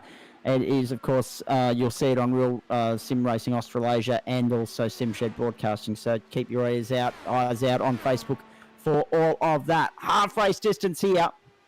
Nick Fodiatis going along nicely here as our race leader. John O'Hill, Adam Lavis, Brett Wilson, Aidan Rice, then Mark Smith, Julian Mookie, Parry Anastakis, Jackson Rayhana, and Angus Cook, the top 10. Good to see Jack out there, but he, Parry, Angus, all up down at the moment. We're in that interesting phase of the race where pit stops are playing out, strategies playing out. As soon as we get a caution, everyone's going to get their lap back, unless you're more than a lap down, and that's basically from Tony De Rossi down. So it's going to be a race of probably 11 or 10 when we do get back racing. But what we've seen tonight, Angus Cook's going to be hard to beat on the ovals. Nick's going to be hard to beat on the ovals. And Adam Lavis is a surprise performer as well. So it's good to see him having a good run. Yeah, absolutely. The cream rises to the top as usual. So Nico Pop certainly the form of the field. Obviously, I mean he didn't qualify, but the qualifying times were like a couple of hundredths of a second, top 20. So really, he's not representative of race pace. Nico has the skills and knowledge to be where he is at the moment. So he's what's the gap there at the moment? What do we got? Nearly 6 seconds. So that's huge. Yeah. Especially in IndyCar. Yeah, do an in-car, crank up the volumes. Let's take this opportunity to go on board with Nick if we can at full speed around. Car on the wall actually. Car moving very slowly there off the back of turn 2. We'll get a flash graphics flashback for you momentarily, but in the meantime, let's crank up the volume and ride on board with Nick for a little bit after this flash graphics flashback, which will show you what's unfolded there. Aidan Rice coming back out onto the circuit. Oh, he's done it on the... Oh, geez, he's refueled, topped up, and then too much pedal, caught the grass, almost got collected on the way through. Now let's crank up the volume as we ride on board with Nick here around the Michigan International Speedway.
I hope you're enjoying the action here on Friday Night Motorsport. It's great to have you company wherever you're tuning in. Lap 49 of 85, IndyCars from Michigan. The Irish Hills playing host to this race of the championship. As we crank up the volume, Nick Fodiatis leading this race at the moment comfortably.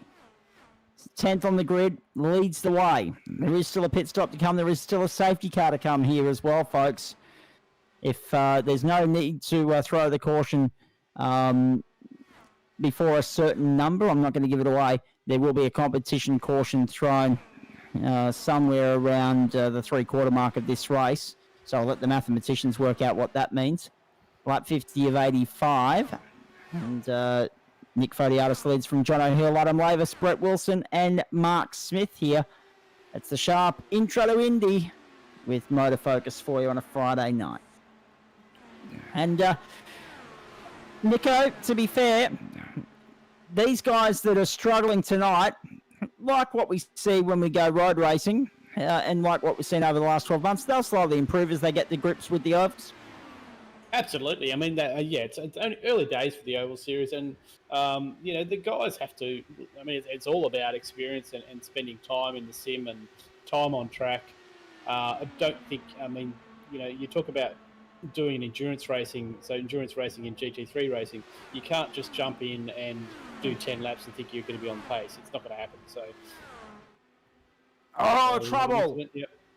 Nick Fodiatis has gone round, and he'll be less than happy about that, I'm sure. Let's have a look at this on the Flash Graphics flashback for you. Out of turn 2.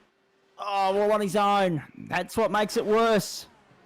But did well not to get clipped. 3, 4, 5 cars go straight by him, but he does not lose a lap, and he does not have any damage. That's lucky. That's a lucky break for Nick. Yeah, it's weird. John O'Hill now inherits the lead, Paul. Yeah, it's weird. He just lost the rear end there. It's very strange. Like, whether he didn't take tyres, the tyres have gone off. But unusual for Nick to lose the rear end in that situation for sure. Back across the line they go now. John O'Hill, the new race leader. Adam Lavis right there with him, only half a second the difference here. 0.3 now as Lavis closes right up on the back of John O'Hill. Brett Wilson, Mark Smith, Nick Fodiatis, the top 5. Only 6 cars on the lead lap. Julian Mookie now, the last of the runners on the lead lap, and he's about to go a lap down here as they come round turn 3 and 4. Pariana Sargas, Angus Cook, both a lap down. Tony De Rossi and Jackson Rayhana 2 laps down. So only the top 10 at this point, or 11 and 12, I should say. 11 and 12 is where you'll find Gary Cousins and Jamie Welch. They're both 2 laps down. So At this stage, race control said we'll only do a wave around for those that are 1 or 2 laps down. And that will be Paul Nichols' duty with Chris Kisby out of action. But that means that only 6 cars are going to get a wave around here, and even then, 4 of them aren't going to be on the lead lap. 4 of them aren't going to be in contentions. So it's interesting to see how this is playing out tonight as John O'Hill comes towards pit road. Adam Lavis inherits the lead now. Is this the last pit stop for some of these guys? Or will we see a top up when the caution is thrown? Well, it should be, shouldn't it? Like, yeah, maybe, yeah. We haven't had a need for a safety car, so... Can they get 30? Yeah, that's right. Can they get 30 laps? Can they also get from their current window to the pit stop under the safety car? There's so many different questions to be answered here. But at the moment, Adam Lavis is looking good. He is the race leader as they stretch across the back straight. And he's actually now back on the main straight. I've got my eyes on Jackson Rayhana, who's on the back straight at the moment as well. There's Adam Lavis onto the back straight now. Lavis, Wilson, Hill, Smith and Fodialis, the top 5. Nick lost 24 seconds in that spin and getting back to speed. Big loss. It's so easy on an oval, though, when you spin, when the caution's not thrown to help you out. That time, because of the speed these guys are carrying, it evolves rapidly, doesn't it? Yeah, absolutely. I mean, you lose so much track position and time in those situations with no yellows. I mean, obviously, it was an official IndyCar race, oval race, there would be a yellow. I think if someone loses a mirror, they throw a yellow. Yeah, that's exactly. Right. Debris, ladies and gentlemen. Debris. That's right. Angus Cook moves up to 7th with John O'Hill in the lane. Jackson Rayhana remains 9th at the moment. They were side by side on track there a minute ago, but Adam Spitty. That's okay. Adam Lavis on the pit road as well. We had 27 starters in the end. No Scott Griffiths, no Michael Schreier. 27 starters tonight, of which I'm happy to report that 18 are still running, and Frank Hodak goes round into the wall. And we're in that window for a safety car as well, ladies and gentlemen, so keep your eyes peeled on that. Now here's Frank Hodak just losing the back end. Frank's just got a new rig. He's got a new widescreen, a new PC. He's come from Apple running a boot camp, running iRacing on a small, like 40 or probably 30-inch screen. He's gone to a 49-inch widescreen, so he's probably coming to terms with his new rig. But yeah, good on him. Absolutely. Good to see him having a good go. He is into the lane to get a fast repair. Chris Kisby. Yeah, what you'll find is if it's clear and they go onto the grass and things like that, we won't throw the yellow. A couple of the IndyCar specific that you may not be aware of is that starts and restarts will be on the leader, so not the green flag. So the race restarts are all in the control of the leader after a restart. Copy that. It's part of the racing rules that Nico calls out pre-race. Yeah, that's right. The actual ruling is starts and restarts will be on the leader until the start line, not the green flag. Leader can go when they want, before or after the green. Doesn't matter. Car in front of you must cross the start and finish line before you do. So that's a bit of inside information from race control, who would normally be doing race control in this. That's right. Correct. Copy. Thank you. Thank you, Chris Kisby. 25 laps to go. So we're on lap 61 of 85 here for you, ladies and gentlemen. Some good battles happening around the place as well. Real good scrap between Nick Fodiatis, Mark Smith and Julian Mucky unfolding at the moment too. Or Mookie, I should say. There they are, stretching across the back straight. Nick back to third. And under all sorts of pressure there right now. I think the Walbundry Hotel will be have a play in this in the next lap, I reckon. I'd say so, yeah. I think you're absolutely right. We're looking at the Walbundry Hotel for a bit of a get-together at some stage, yeah. Of 85. Just keep topping up the drinks, boys. We're not done yet. 24 laps to go. And very soon, I think you'll see a little bit of strategy play unfolding here before our very eyes. You're welcome, Mr. Nico Pop. Caution flag flies at the start of lap 63. Second caution of the night, 23 to go, lap 63 of 85. Nick Fodiatis sits there in third. Adam Lavis. Oh, no! No! Under the caution! That's Adam Lavis getting into the side of... Was that Brett Wilson? Was that the race leader that he collected there? Yes, it was. Under the caution, something hasn't registered there because Wilson slammed the brakes and Adam Lavis has gone right to take evasive action, got it locked up, come back in and crunch. First and second gone. Wow. Who said the action was going to stop when the safety car came out? Wow. What about that? I think that's just a loss of attention, isn't it? It's just not knowing what's around you. Like, A lapse in concentration, yeah. yeah. It happens to the Because best he of us. didn't know where the safety car was coming out, Yeah, or I'm he not had sure. to. Yeah. And speaking of lapses in concentration, there'll be a few tomorrow from those of you that have been drinking in the Warbundry Hotel tonight. What was that? The I Warbundry guess, Hotel. Oh, sorry, Warbundry guys. Hotel. There's another drink. I'm just going to wait It's for just- everyone to get past the start-finish line, then I'll do some wave rounds. And we're just seriously extracting the urine out of that now. That's real good fun. Adam Lavis, Nick Fodiatis, Mark Smith, Brett Wilson, John O'Hill, the top five. That was last time by the line. But we've got Brett Wilson and Adam Lavis in need of some repairs after a very bizarre incident there with 22 to go. So fast repairs will come in handy. Here's Adam Lavis coming to pit road. A lot of cars will take this opportunity, I dare say, to top up and get to the checkered flag. Nick, however, not opting for that. He's staying out. There'll be some waiver rounds granted here in a moment as well. You watch it. They'll be on the radio Those shortly. drivers that are one we lap get a down waiver or round? 2 laps down. And Nick now inherits the lead from Mark Smith as the field makes its way around behind the caution safety car. This is the sharp intro to Indy with Motofocus, our two naming rights sponsors, of course, on a Friday night. And Streaming right throughout the Wabundri Hotel and right around Australia, wherever you're watching us on social media, be it via Facebook or Twitch.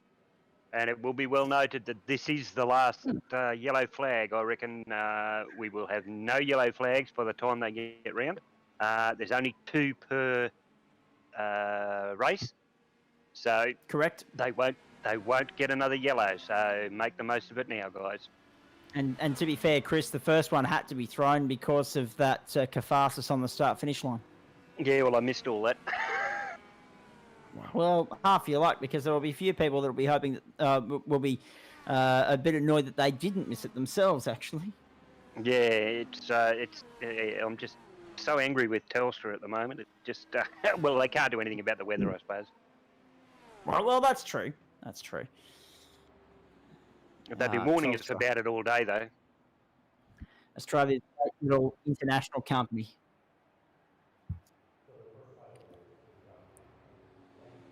"20 laps to go. Restart lap 66. Waiver rounds continue. So I think Chris we worked Stark it out and about Flags clear. 7 waiver rounds. 7 or 8, yeah. somewhere 7 in or that 8, yeah. vicinity. Gary Cousins is due 1. Tony De Rossi and Rick Vincent are down 2 laps, but they're not going to get a waiver round because they were down 3 laps before. So, yeah, I think we're going to have 9 or 10 contenders here when we go back to green. But where they are in the queue might not be where they are in the race. Some of these guys will be stuck in lap traffic, and that's a shame. Well, hopefully the waiver rounds will solve that, so we can get the guys that are on the main lap. We can get them in the queue, so that thing. But we'll see what happens. Exactly. We're not going green this time by. The caution has been thrown again.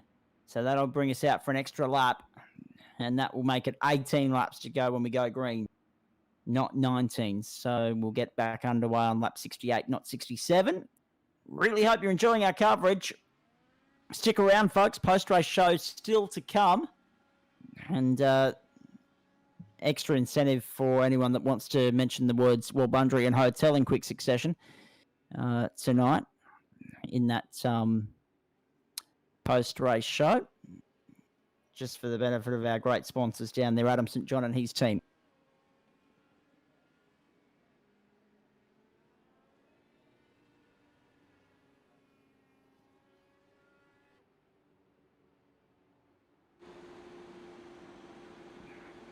Very happy to report for Queensland viewers as well. The weekend today will be live into Queensland tomorrow. Shame they didn't do it live this morning, of course, on the 9 network because they were actually broadcasting from Queensland. But, of course, because we're stuck in the 18th century, you saw it on a 1 hour delay.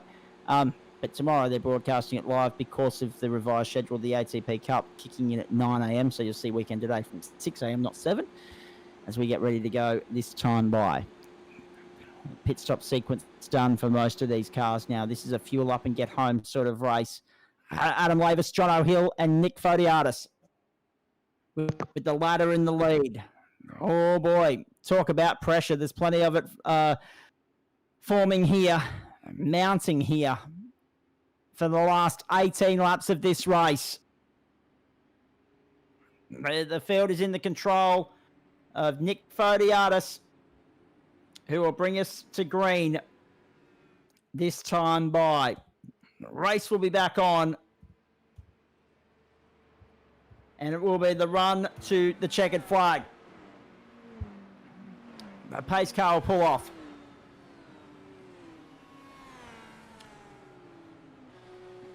$18 laps to go. Who wins it from here is anyone's guess. Nick hits the gas and gets going. We're back underway in Michigan. Great start. Nick left it very late to go, but when he did, he built the gap. Now it's about keeping Hill and Maverick at bay. 3 wide further back in the pack as people try and squeeze their way through lap traffic. Round they come, turn 1 and 2. Oh, trouble at 1. Jonathan Turner. And that's a massive crash. 3 cars caught up in that. Have a look at this on replay. Jamie Welch, another one caught up in that. And I know they said they wouldn't throw another caution, but I think they might have to. Jonathan Turner losing it at 1 and coming back onto the circuit because the grass has sent him back firing to the right, and he collects Jamie Welch and another one. Wow. Cruncherama there through turn 2, but everyone walks away okay. That's the beauty of sim racing for you. Grant Gill, the other one, caught up in that.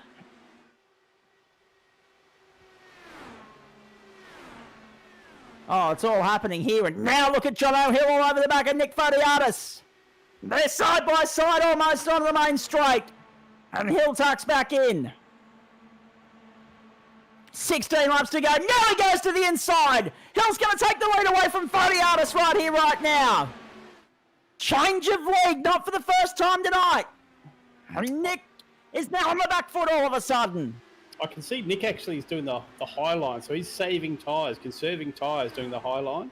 And Jono doing the low line there is going to burn up his tyres a lot quicker. So Nick's doing the smart thing here, I think. He can save fuel sitting in behind Jono and then go for a run the last couple of laps.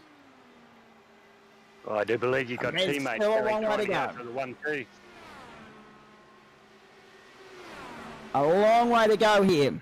Hill in the 66, Nick in the 99. Yes, they are teammates, but Nick will want that win. There is no doubt about that. Bragging rights very much on the line in Michigan. We're at 49 minutes of racing, so we're not going to have any problems with that time certain factor. It will be 85 laps. It'll be full distance, folks. Unlike a couple of our races already this week, but 14 to go. Angus Cook sitting there in 4th at the moment, all over the back of Adam Lavis. Putting the pressure on the number 23 round the outside, Cookie. Not able to get it done just yet. And they're trying to go with the leaders as well. Nick almost got balked by lap traffic there on the inside. Cook the 3rd. Down the inside of Adam Lavis. And now the Summit Simsport entry. The 269 goes to third. And now he's out in pursuit of Hill, who's being passed by Fodiatis as well. So Nick's back in the lead here. Oh, it's all happening in Michigan. Now, yeah, fourth by lap traffic. Nick got a tremendous run down that back straight, took both of them. Thank you very much. So that's 2 lead changes already in the closing stages of this race.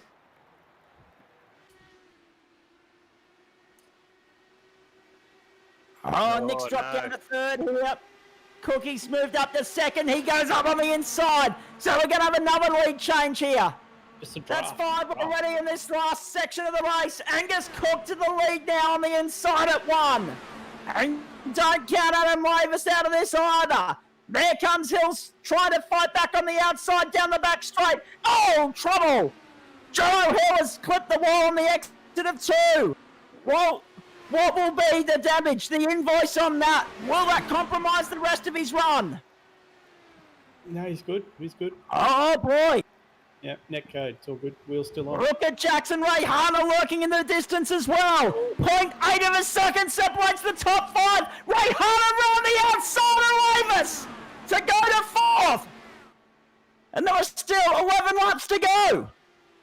Now Nick looks to fight back on the inside to get back by Joe Hill. If they keep squabbling like this, they'll lose to Angus Cook. Because Cook is broken clear. He's half a second up the road. Jono's losing ground. Ray Hanna goes by. Lavis goes by. So Hill's out of the contest. Out of the fight at the moment. Nick's trying to go with Cook. Ray Hanna's there as well.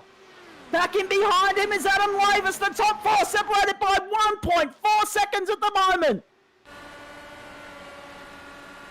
Down the back straight. Lavis up on the outside of Ray Hanna. To go to third, not around the outside. Not on Jackson Ray Hanna. Or maybe. Yes, he has got it done. Can you believe that? Oh, Ray Hanna's pitting. Ray Hanna is pitting. And so is Jono Hill. Wow. Hill and Ray Hanna in the pits. This is a race of 3 now. 9 to go. Yeah, they're all in the pits. Nick's in the lane too. This has all of a sudden become a fuel race. You have got to be kidding me. Mm-hmm. Oh, wow. Adam Laves looking good here. He might have pitted enough and Yeah. straight to the right, I'd say. He just needs to keep it on the black stuff. Yep. Oh, boy. Talk about pressure. Look at Mark Smith. He's there second. 3.0 the margin from him to Adam Lavis. He's about the only threat now. Because everyone else is coming to top up. And they're going to go down all up in the process. Rule them out. Cook, Fodiatis, Ray Hanna, Hill, all out of contention. And if they'd have got that third caution for that 3-car wreck, which they probably should have, had it not been for the rule. Oh no, off the circuit! Big one for Perry Anastakis! And that'll be him out of contention as well. Just touched the grass, has he, on the outlap? Oh dear, what about this from Parry? Not sure what happened there, just the back end went? Yep. Oh, yep. Oh, the back end went as he was trying to come down and follow the toe. So now we've only got 3 on the lead lap. Nick the last of those on the lead lap. But that's about to change this time by, I suspect. No, Nick is still on the lead lap. He's 32.4 seconds down on Adam Lavis, but he's still on the lead lap. 4 laps to go. Adam Lavis could well make it 2 different winners in as many weeks here. What a performance this would be for the man that's normally in JP's seat 3 nights of the week. Wow. What a turn up for the cards that would be. Angus Cook has come together with another car, and they are both in the wall and out of contention. I'm not sure who he was in the wars with there, but he's out of contention anyway. Oh, massive crash there. Brett Wilson and Angus Cook. Bang, in the wall and done.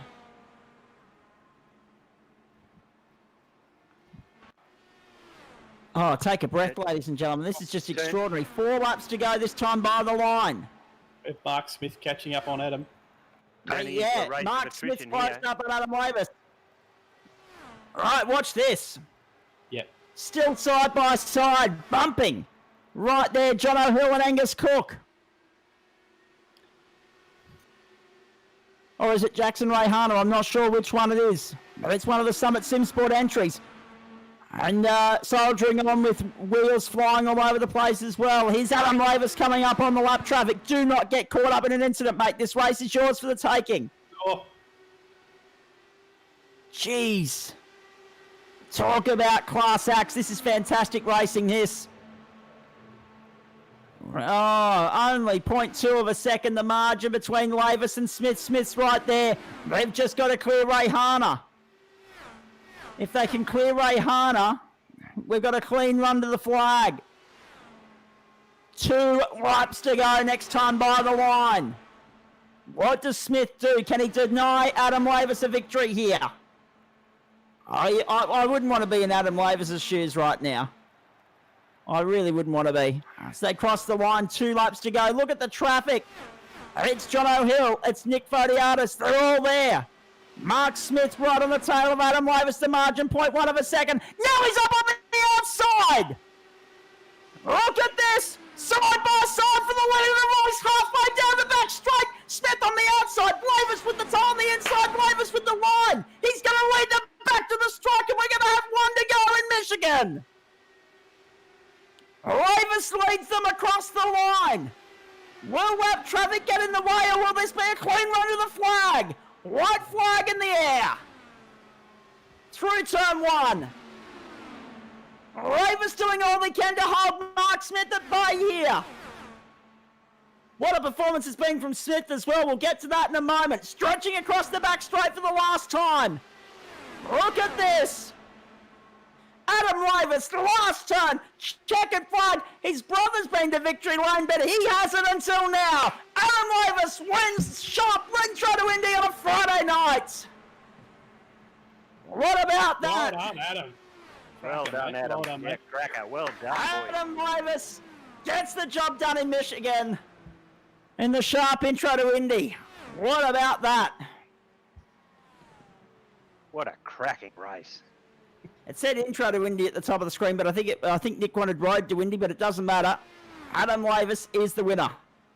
Chris Stark winning last week. Adam Lavis this week, a couple of club favourites, finally getting some luck go their way in what turned out to be a real fuel race in the end. Mark Smith second, the margin 0.3 of a second. Nick Fodiatis in third.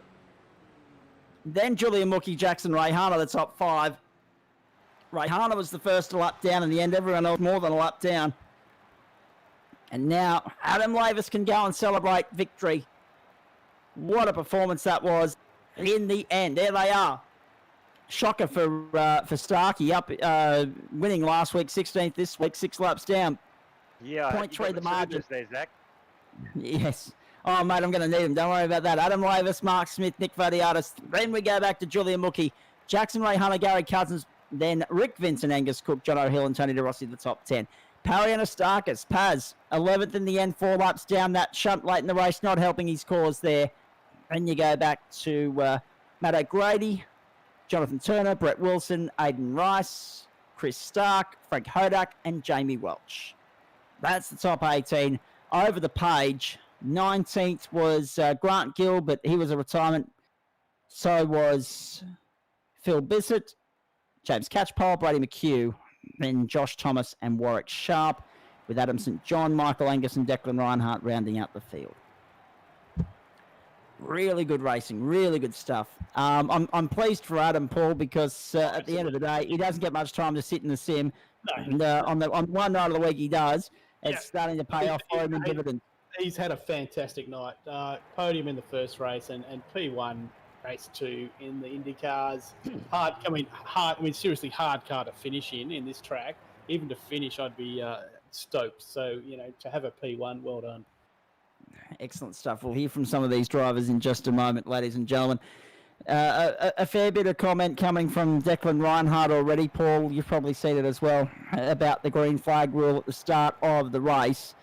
Is there something that needs to be done behind the scenes to try and clean up the start when we get to the ovals, weeks 4, 6, 8, and 10? Yeah, I'm sure that's something that Nico Pop will look at. It's not something. It's not my. I'm not the manager of the series. Nico Pop will look at it, and I'm sure amongst all the experienced guys, they'll work out a formula and a solution for it for sure. Now, if you're in the Rawbundry Hotel, go and top up your drink because I need to. And, there's another one. make sure you join us for the post-race show because we're going to get stuck into that now. Adam Lavis, take a bow, mate. That was very nicely done. Really good stuff. Getting applause from all the boys here in the commentary box. A nice win and finally getting the job done in the broadcast as well, mate. So, I mean, Trent's had a couple of wins. It must be nice to even the ledger out a little bit. It is. I'm not celebrating just yet because with the safety car, everyone checked up in front of us. So I'm not sure if it's going to stand. But as I am very happy with that. Yeah, well done, mate. P3 in race 1, was it, or P2? I can't remember. Podium anyway. Well done, mate. Yeah, P3 last week, P1 this week. Oh no, tonight in the Mustang. In the Freaky Friday race. Yeah. Well done, mate. Awesome. Race, yeah. Good job. I think he's going to have at least a couple of nominations for Driver of the Night tonight. There's no doubt about that, Adam Lavis. Hey, talk us through that, Adam, because it was looking like a 5-car fight there for a little bit, and then all of a sudden it became a fuel race. Nick went off, Jono went off. There was a couple of crashes along the way there as well. It's really, it was a really strange 12 or 13 laps there in the last stint. Yeah, it all happened at that safety car. It was the key there because, like, me and Brett were leading, but everyone else checked up in the back straight and then caught us out by surprise. It caught me mostly. I locked the rears and spun, but I did my pit stop and I wasn't sure if the fast repair worked because I still had 3 fast repairs. So I pitted in again, and that's what's given me enough fuel to get to the end. So it's sort of a win by circumstance, but like I'm still cheering. It's freaking fantastic. Exactly right. Mate, nicely done. We'll come and have a chat to you a little bit later on in the broadcast. Here. Let's throw the conversation around. I have to jump off. I got to get to bed early, but yeah, I'm just very excited, and I hope the rest of the night goes well. Thank you, boys. I was going to say, you might not sleep well knowing that you've got an early start and that you're all excited from the adrenaline of what just happened. But quickly before you go, Long Beach next week in these cars, that's going to be a challenge, but it's also going to be fun. What are your thoughts? It's definitely going to be a challenge with the bumps, getting the power down. That's going to be the key. So it's going to be very interesting. And also, the concrete canyon. So any little mistake, you're in the wall. So it's a bit of a lottery, but hopefully we'll get another podium. Just go for a 3 from 3. Just keep going along with the consistency, mate. Nicely done. Catch up on Monday night. Well done. Thanks, boys. Have a good night. All right. He's got a 4 a.m. start or something ridiculous. I don't envy him in the slightest. Let's throw the conversation around. We've got the usual suspects here. We've got Chris Kisby, we've got Angus Cook, we've got Jackson Rayhana. But for the first time this season, at least with me in the microphone, in the prime seat of the commentary box here, Tony De Rossi is in the house as well, ladies and gentlemen. Hello, mate, you brought it home for a top 10 finish in the end. Parry's misfortune in the closing laps came back to bite him, but it served you well. Yeah, I bombed it at the end there, but look, honestly, that was the first 20 laps of that race is probably the most fun I've had on iRacing. I couldn't believe how fun it was. About 10 laps into practice, I was looking around for a brick to put on the gas pedal, because yes, I thought, it's a bit boring this, but mate, as soon as everyone got out there, that first 10 or 15 laps was just, that was unreal fun. Except for everyone getting checked up at the start of the race. You're just seeing it on replay there now, folks. The start was a little bit messy, but once things settled down, geez, the racing was intense and a lot of fun. And this is the thing too, and we said it during the call, and Nick will touch on it again soon. Oval racing's a little bit of a new playing field for so many of you guys, to the point where the quality of this product's going to improve as the weeks go on, as you guys get more comfortable with racing ovals on a more regular basis. Oh yeah, for sure, 100%. I've got the big fat red R next to my name, so I'm a rookie. It's like first real race on an oval. So but look, I mean, even looking at the times, like Jackson said earlier, I think the first 20 guys were within 0.1 the second. 24 were within 0.2 after qualifying. It was just insane. Oh, look at that. That's incredible. So if anything, it should have been pack racing all the way, but it didn't eventuate like that. Probably a good thing because there were enough crashes without that being added in for good measure. Tony, I'll come back to you in a moment. Let me bounce across you, go up to Brett Wilson. Good to have him in the house as well. 14th in the end, Brett. It could have been so much better than that. Thanks, guys. Yeah, it could have been, but you know what? What a fantastic night. Yeah, just jumped onto this series. Haven't done any IndyCar or Oval for a while, and yeah, majority of the race was quite good. It was really close at the pointy end. Had a few unfortunate mishaps though, and was putting a charge back, and yeah, just came undone so close to the end. Indeed. Talk us through. Obviously, there was a bit of confusion there around that last safety car, and we saw Adam Lavis get checked up and lose it. And I think it was you he fired back into, was it not? Yeah, I think so.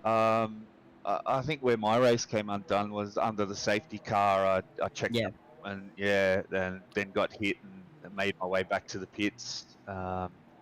That was kind of, I thought I was done and dusted by then, but it seemed to be able to get back. It was just so fast in the draft with all these cars. It was phenomenal. It's interesting as I bring in Nick Fodiatis at this point in time, mate. Well done on third. We'll get back to that in just a moment.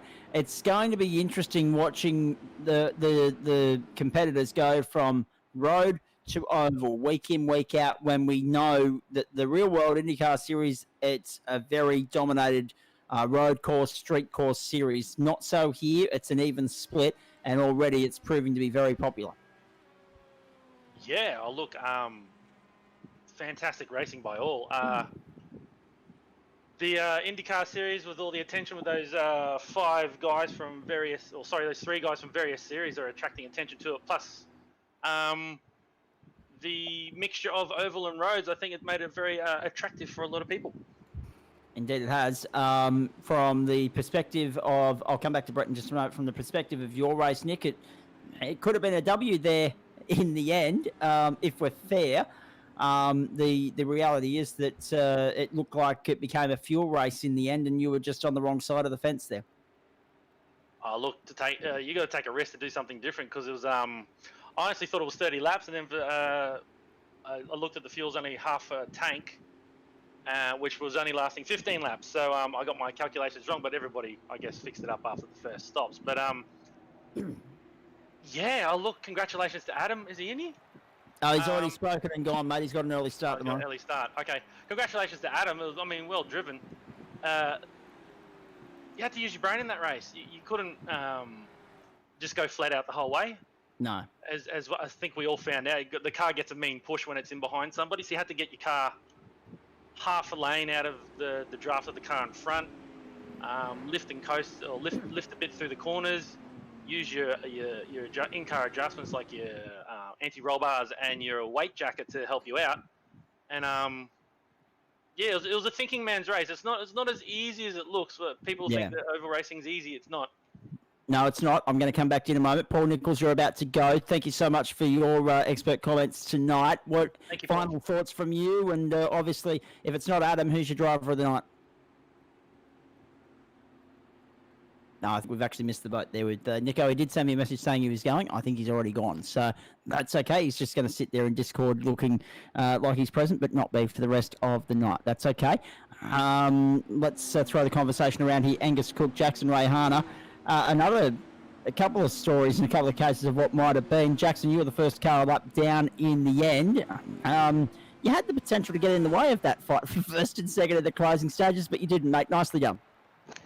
Oh, mate, I was driving my life there. We were 2 laps down at one point, and I obviously gambled like Nick on fuel. I didn't think the guys in front would make it home, but good on them, they did.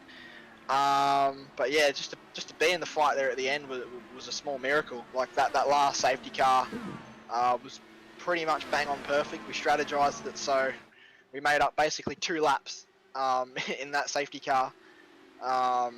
And yeah, we were there in the end, which was good fighting with Gus. It was interesting having 2 Aussie Racers cars and 2 Summit Sim Sport cars up the front at the very end. I sort of sat back for a little bit just to watch everything go on, and then as soon as the pit stop phase ended, that's when we were going to maximum attack. So it was good fun.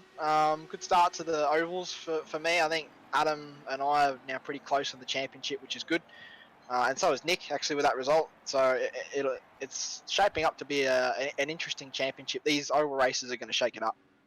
They certainly are. We won't have updated championship points tonight because obviously Adam Lavis' early departure, but every week where he's not on an early start on a Saturday morning, we'll have points before we sign off, so keep your ears peeled for all of that. Angus Cook, let me bring you in at this point in time, mate. Good race, difficult race, and unfortunately it all come unstuck towards the end there. Led the most laps, so I was going to say, you know, if we throw a point in for that, that'd be nice. Yeah, wink, wink, nudge, nudge, Nick. Yeah, that's right. Yeah, maybe we should start doing that. Yeah, I didn't think I had any pace. I was down 17th in practice, just running laps on my own, on my lonesome, which kind of proved that maybe I had pace and everyone was just doing laps in the draft. And being out in front was great. As they were talking about, there was no, there was heaps of aero wash, which I didn't discover until that last stint because I was never really behind a car. Didn't have much draft at all, just running around doing my own laps. Foot to the floor, wasn't bothering about lifting, coasting, fuel saving because I knew the last stint was going to be short no matter what. So I just had the thought of I'm just going to drive the thing and see where I end up. And yeah, at the end there we had a bit of a coming together, but I don't know, no one was really wholly to blame. It happens. I was sort of the same deal. I sped into the pits early, which threw me a lap down. Otherwise I probably would have led, right up to that last safety car. But, it's an IndyCar race and we don't do that. So stuff happens that normally wouldn't happen and brings up a good race. So a good night of racing despite the result and, yeah, promising for the season ahead. Indeed it is, and of course we've got a few very good tracks coming up, not just ovals but also race tracks and street courses as well. Get to that in just a moment. Yes, Nick? Here, Zach. Just looking at the statistics, during the race there was only 7 caution laps under 2 cautions, but 17 different people led a lap. Yeah. Yep. Extraordinary variety.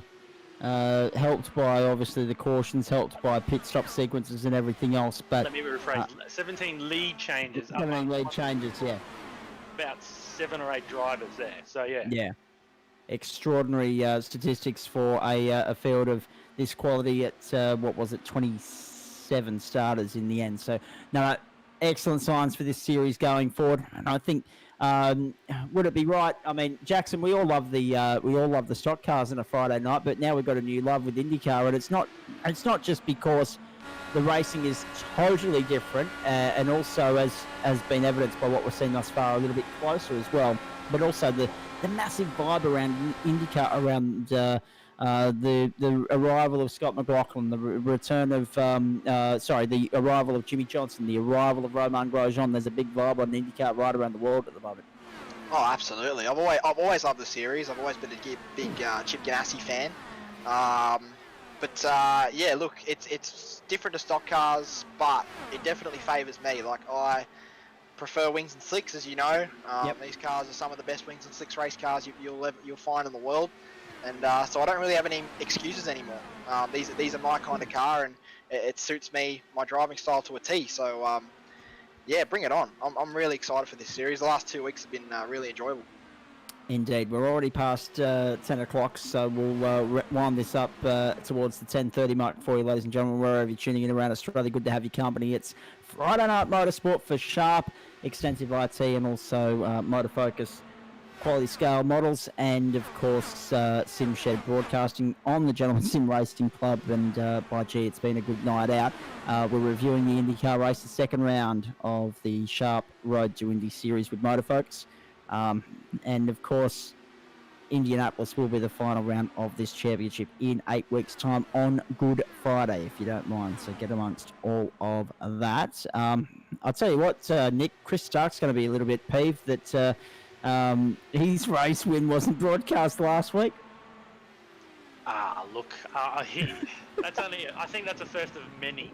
Same thing with Adam. Oh yeah, that's the first of many. And you know what? When O'Reilly's come through, Dylan's going to come through. We know it soon enough. And you know what? If Mr. Kisby keeps going with those goggles, you never know. He might come through as well. I don't know about that.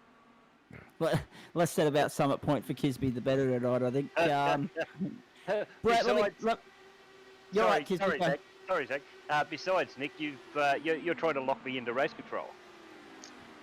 Yeah, that's only for this race. You can win something else. Oh yeah. Well, we were talking about this race, not the other one. Brad, I'm just looking. I didn't see all of last week's race, but I'm just noticing here that your name was absent from last week. However, now that you're here, now that you've got some solid points, will we see you come and run the road courses, or are you just here for the ovals, mate? The road is my home. Welcome home. Dabbling my feet in the oval, and bring it on for the road. I can't wait to try this on the road. It's going to be fun. Long Beach is the next stop, ladies and gentlemen. We're very much looking forward to that next Friday night. Angus, as someone that's done a bit of open wheel racing with Jackson, you've done a lot of circuit racing. How are you finding the switch to ovals as well? And I mean, it's only every 2 weeks, but it's still a big challenge, and it's a big step in a different direction in the path of iRacing immortality, isn't it? Yeah, no, I love the ovals. I do a lot of them in my spare time whenever I get the chance in officials. I'm kind of, I don't really want to bomb out my road license by doing some, too many officials and that. So instead, I love just jumping in, especially in the Xfinity cars at this week, for example, or at Indy. So, just jump in, drive a square around and school some Americans and teach them how it's done. So for me, it actually felt quite at home. I'd rather drive these cars on an oval than a road course. So you might probably find me at the ovals more so than at the road courses. Yeah, these cars are probably, I wouldn't say they're too overpowered. They're definitely a challenge, and that's not to say you shouldn't take it on, but might be crew chiefing or spotting instead. We'll see how it goes. I don't want to add fuel to the fire, but Declan Reinhardt's blowing up about the starts tonight. Not ideal, obviously. You can put that on me for sure. I was talking to Nick before. Probably wasn't read up on the rules as much, and it was kind of a brain fade. I'm again used to officials where you go right on green, but of course that's not what we were doing here. So I jumped for that little split second, which of course as soon as they see one person goes, everyone goes. Everyone goes.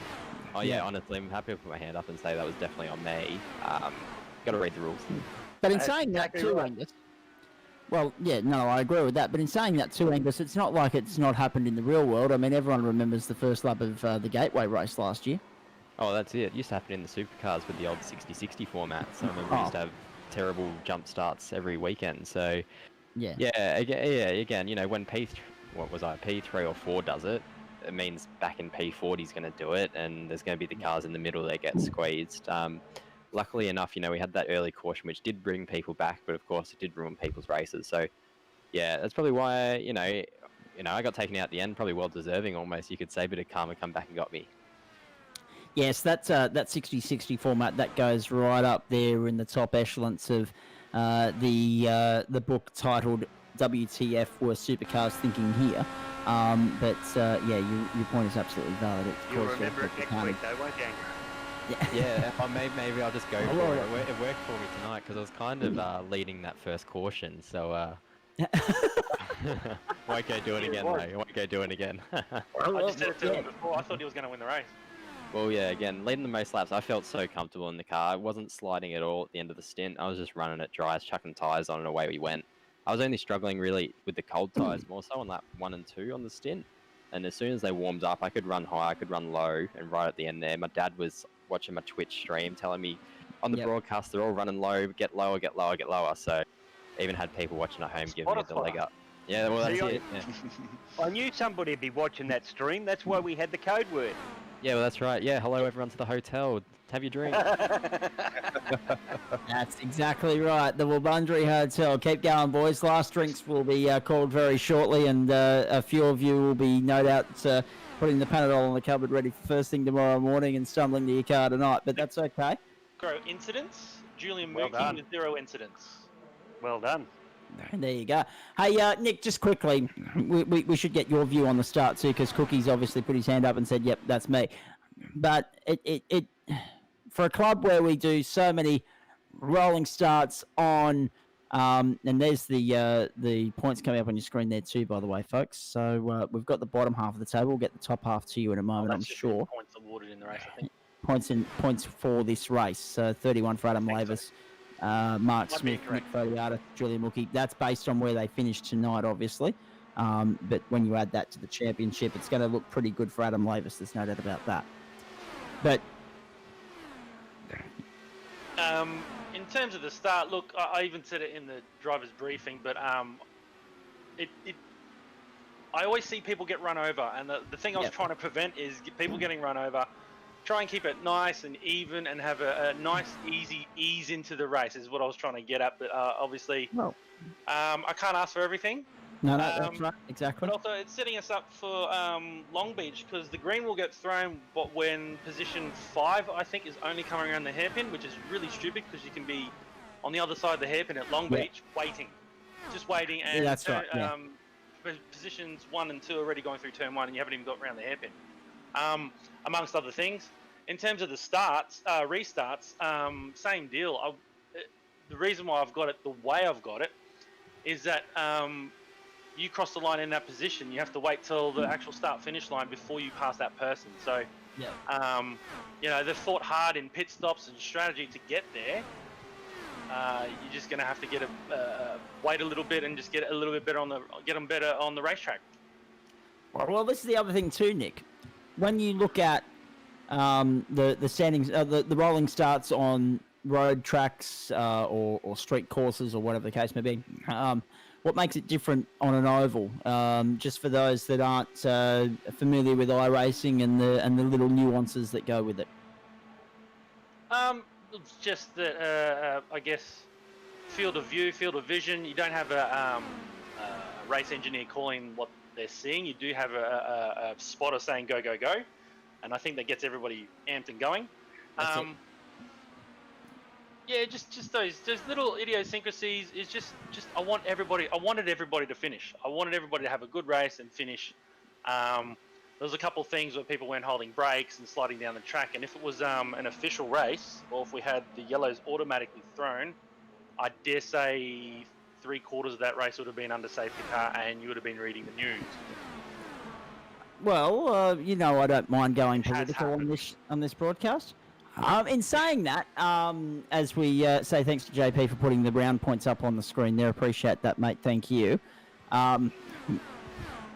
As you have a look at the replay going on behind you there, folks, we'll continue our post-race discussion here with Tony De Rossi, Nick Fodiatis, Jackson Rayhana, Chris Kisby, Brett Wilson, and Angus Cook as well. It's the end of another big week here, boys. We look towards next week. We do so with a lot of excitement, knowing that it is Long Beach. And then, of course, we go back oval racing the week after. Your thoughts on Long Beach, Angus Cook? I mean, you've already had a test run there, but not in an open wheeler. Yeah, TCR's a bit different. Exactly. I mean, the cars are, I wouldn't say they're built for it, but, the circuit there is configured for IndyCar. That's how it's been scanned, essentially. So, in a way, I don't know. I think it's going to throw up anything. As tonight proved, you can get it, stacked on the back straight, toe, come in, and suddenly the strategy's in your favor and you get the win. So, again, if you've got to go in there thinking anything might happen, and I think it's just the case of don't give up. As Jackson proved, he was 2 laps down, he was out of it, and then, came back and had a go at the win there. If we had gone, green a lap earlier and they were out of fuel almost, it would have been Nick, Julian, and Jax all battling, Adam and Mark coming out of the pit. So, yeah, in the snap of a finger, it could go any which way. Even myself, if I didn't speed in the pits earlier on, I could have just led that race all the way through the end. I feel I had so much pace on board. So, yeah, He was gonna win it. Yeah, for sure. I felt like I would as well. So, you got the penalty. Well, yeah, that's right. Yeah, I sped through the pits early on in that second stop. I took it conservatively and was like, I'll use less brake pressure, not lock up the brake, which meant I didn't brake enough and approached the line with too much speed. It's really hard here because you have to start braking on the oval still. You don't have any flat braking. So I got to run, but I'll catch you next week. And thank you for the broadcast. The new graphics look insane. So looks great. Thank you, Angus. Yes, certainly do. Catch you. Hi, Mum. Nicely done, mate. Thank you. All the very best. We'll see you next week. See ya. Bye. Well done. Just quickly, before we do wrap up, let's say a big thanks to all the great people that support the club and everything that we do. I'll mention them in full detail in just a moment. But one more time, we should say thank you to the Wabundri Hotel, of course. Well done to you.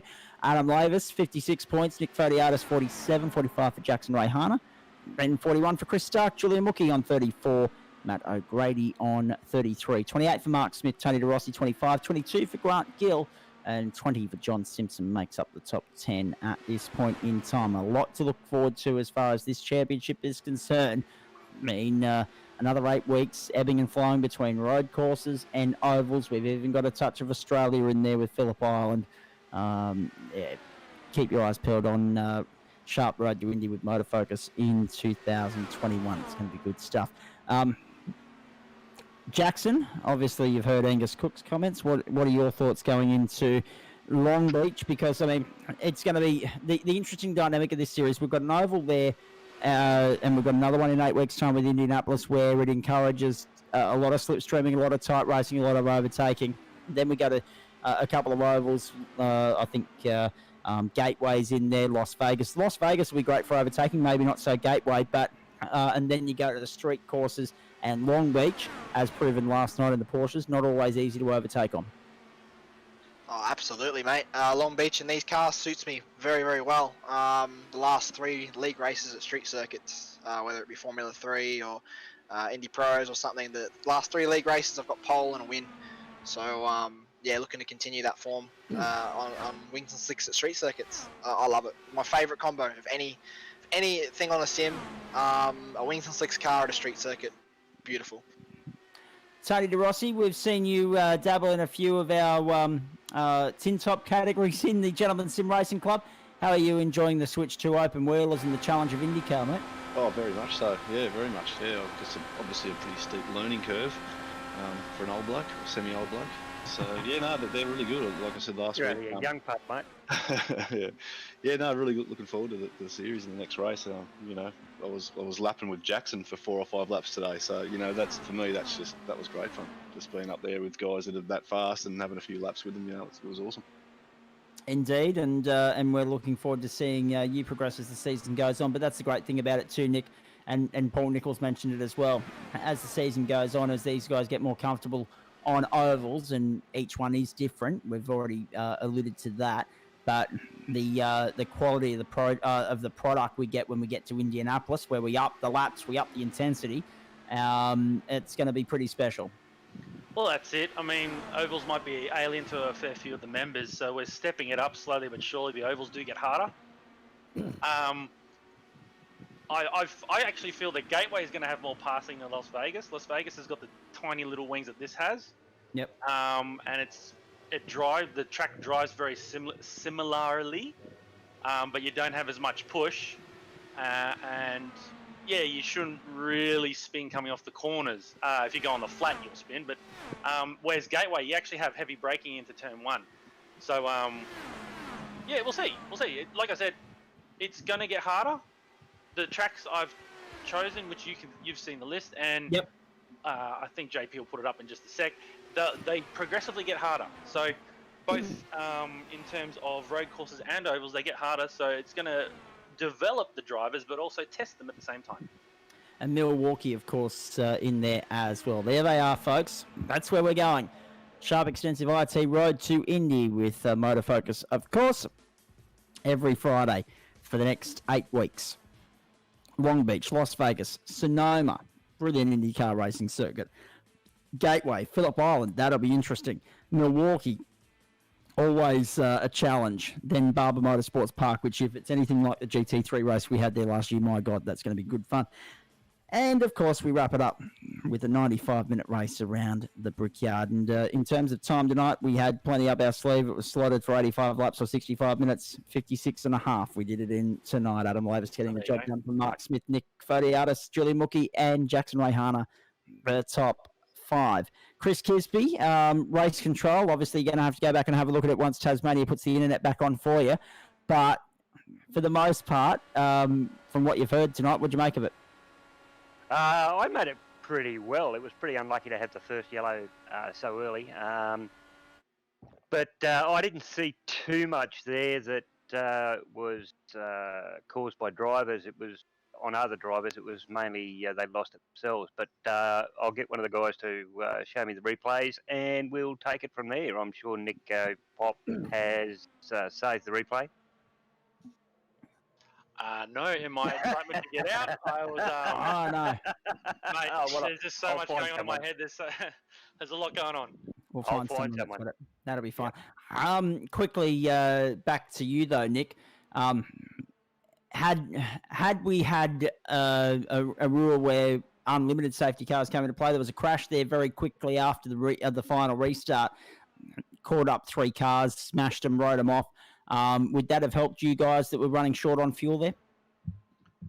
Oh, maybe, but we were close. We were close to a lap down, and having been in many races where it's the safety cars get thrown for cautions automatically, the biggest thing I was trying to avoid was a race where there was more safety car than there was green flag racing.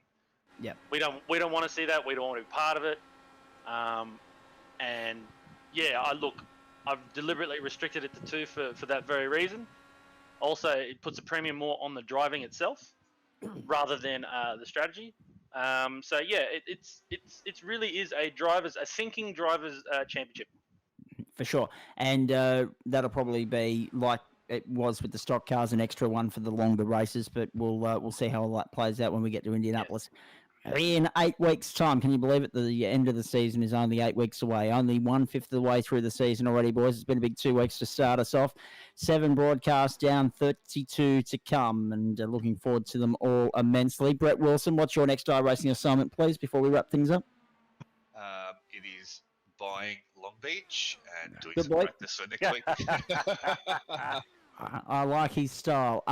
Jackson Rayhana. Actually, Jackson, let's just go to you for a moment. I want to touch on the dedication required here by some of you guys, because you've recently done a 24-hour. You've been part of a 12-hour. There's some other 12-hour races coming up as well, I think, this weekend. There's a lot of endurance racing happening around. One thing I didn't get to touch on last year when we had the triple header on the Friday night to close out the season, which was about a 5.25-hour broadcast for us. Just how taxing is it for you guys? Just how sore do you get when you're in the sim for that long, when you get to the end of the stint, when you get to the end of the night, and you're running up a sweat like most people do in Queensland? How much of a toll does it take? Oh, mate, to be honest, this time probably 6 months ago, I was probably the most unfit I've ever been. I'd be dead after a triple header Friday night, and the last 5 or so months, I've really been working on my fitness. Obviously, getting back into a real car is part of that, but working on my fitness too has really helped. Like, I could do that again. I feel like I could go again. And the fan's not even. I just realised the fan's not even on. So I've been sitting next to my hot PC, like everything, everything's been. But yeah, it's been. I'm sure it would be taxing for some. Like I know it was for me, as I said, this time 6 months ago. But as crazy as it sounds, a bit of fitness can go a long way, and I'm sure Nico Pop will vouch for me on that. Absolutely. Yeah, still got to go visit Jackson again and his dad, and get my ass handed to me once again. I like it. Jackson, also the other thing I wanted to ask too, because you've been part of the 24-hour, you've been part of the 12-hour in recent weeks. Obviously, I'm not sure what you're planning this weekend. Maybe a rest and a lie down. Who knows? But on weekends like that, do you sit there actively involved and attentive for the duration, or do you go off and have a nap or regroup or do something else to take your mind off what's going on, so that you're fully focused for your stint when you get back behind the wheel? Well, to be honest, for the 24-hour, particularly Daytona, it was kind of the way Summit did it, and for both cars, I'm pretty sure, because we ran 2 cars. We'd sort of join in twos, so we'd have shifts with 2 guys. So, I mean, I know for me and Liam Reston, who were driving in the same car, we had work. We actually worked together during the duration of the 24-hour. So we woke up early in the morning, went to work together, and then when we got back, we basically said to the guys, all right, time for you guys to bugger off, go have a sleep, go have a feed. We'll look after the car until you guys get back. And, it's, it can work on a rotation system. Like, for the next one, I don't really want to do that. I want to be there basically for as much as I can. Sure. Eat in the seat, and quickly maybe bugger off, go have a half an hour kip, but then come back and work on strategy and all that stuff with the guys. So that's a good thing about being in a team environment. You all know what's going on. You all know you practice together for ages. You've got your schedule organised. It's the key to being in a team environment, I think. Yeah, indeed. No, very good insight from you as per usual, mate. That's a question I've wanted to ask for, a couple of nights now, but tonight's the only time we've had time up our sleeve at the end of the broadcast. So thank you very much for all of that. Tony DeRossi, what's your next up assignment, please? I'll be practicing for Indy next Friday. And any other racing in the meantime? Yeah, I'm doing M8s, and I've obviously stepped up from winning the development series in V8s last year to top split. So that's been good as well. It didn't go too good last week at Monza, but I've my pace hasn't been too bad. I've sort of only been about a second and a half off the pace. So. Mate, you've got double Long Beach next week. That's going to be fun. Yeah. Supercars and then Indy cars, totally different dynamic. Yeah, very excited about that one. Should be good. At least you only have to download the track once. That's the main thing. iRacing only get one bill out of you. That's very good to see. Nick, obviously a lot of interest here tonight. A lot of talking points to come out of it. The oval racing's here to stay. I mean, in those closing stages, had it not been for tyres, we should have had 5 of you fighting for the. Sorry, not tyres, fuel. We should have had 5 of you fighting for the lead there, and the intensity of that last 16 laps, that was second to none.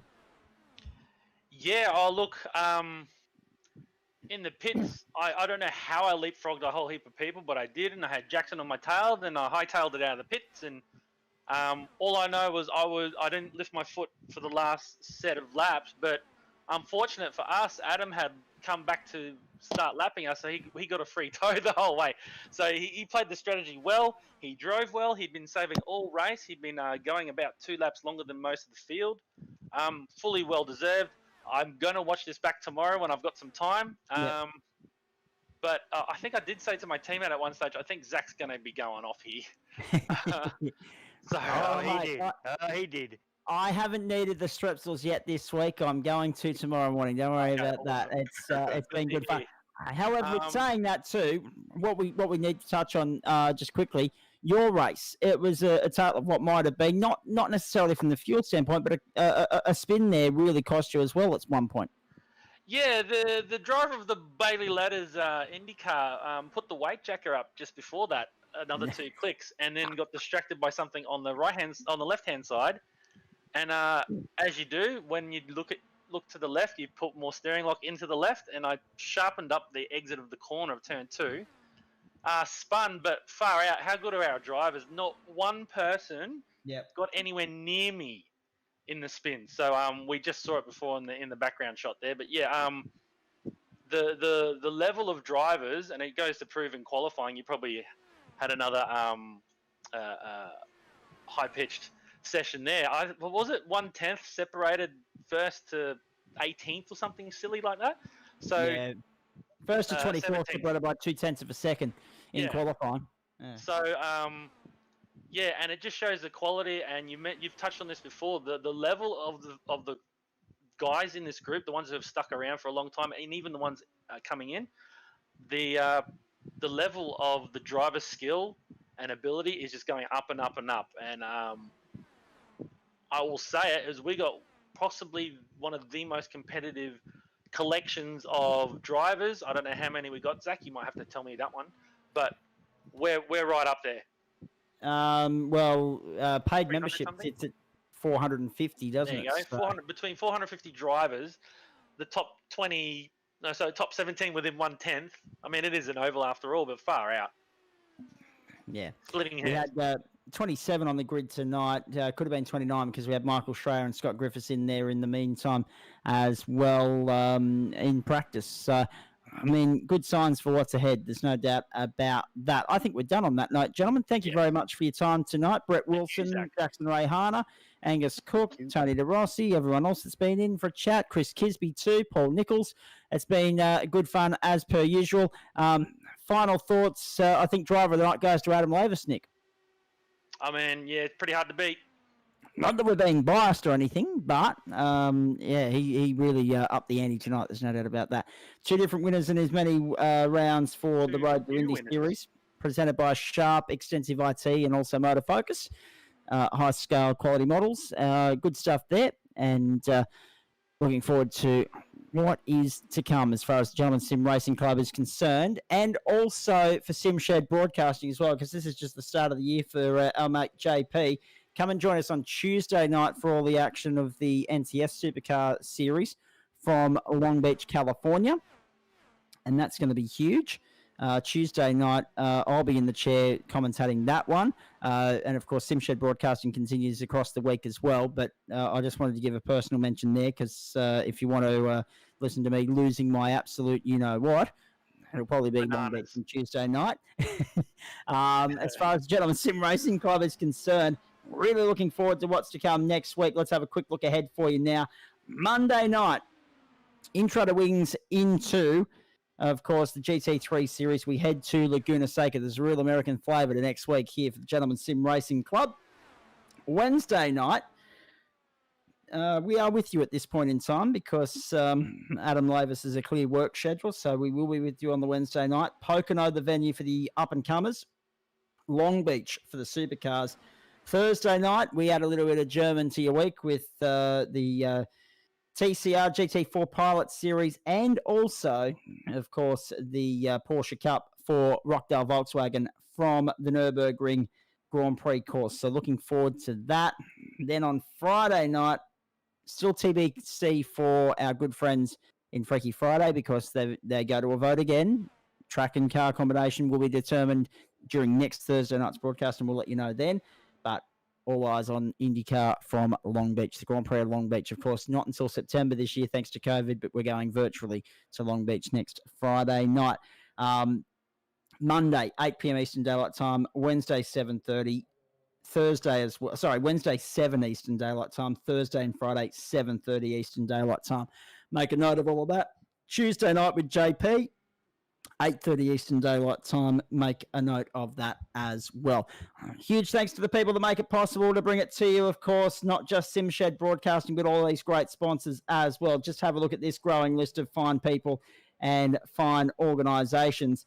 Let's start with, of course, our good friends at Central Coast Motor Group, Fleet and Corporate, Motor Focus Quality Scale Models, LJ Hooker Gaindar, Simple Sim Computers, Oculair Aerial Photography, Stone Cold Racing, Flash Graphics, Sharp Extensive IT, Rockdale Volkswagen, and, of course, Adam St. John and the great people at the Wabundary Hotel. And, boy, have we got you drunk tonight. And I hope you enjoy the hangover tomorrow. That's it from us. I hope you've enjoyed it. Have a great weekend, everybody. Of course, I know there were some 12 hours run last weekend. I think the officials are coming up this weekend, so good luck to everyone involved in all of that. Thanks for being with us. It's been a lot of fun. We look forward to doing it all again very shortly. Monday night, 8 Eastern Daylight Time, intro to wings. So more wings and slicks racing in the Indy Pros, actually, if memory serves. So looking forward to that. And then, of course, the latest round of the GT Series as we stay in America but head to the West Coast and Laguna Seca. Until then, thanks so much for being with us. Have a great weekend. On behalf of the crew, I'm Zach Caban. Good night, everybody. See you next week. Night, Zach. Night.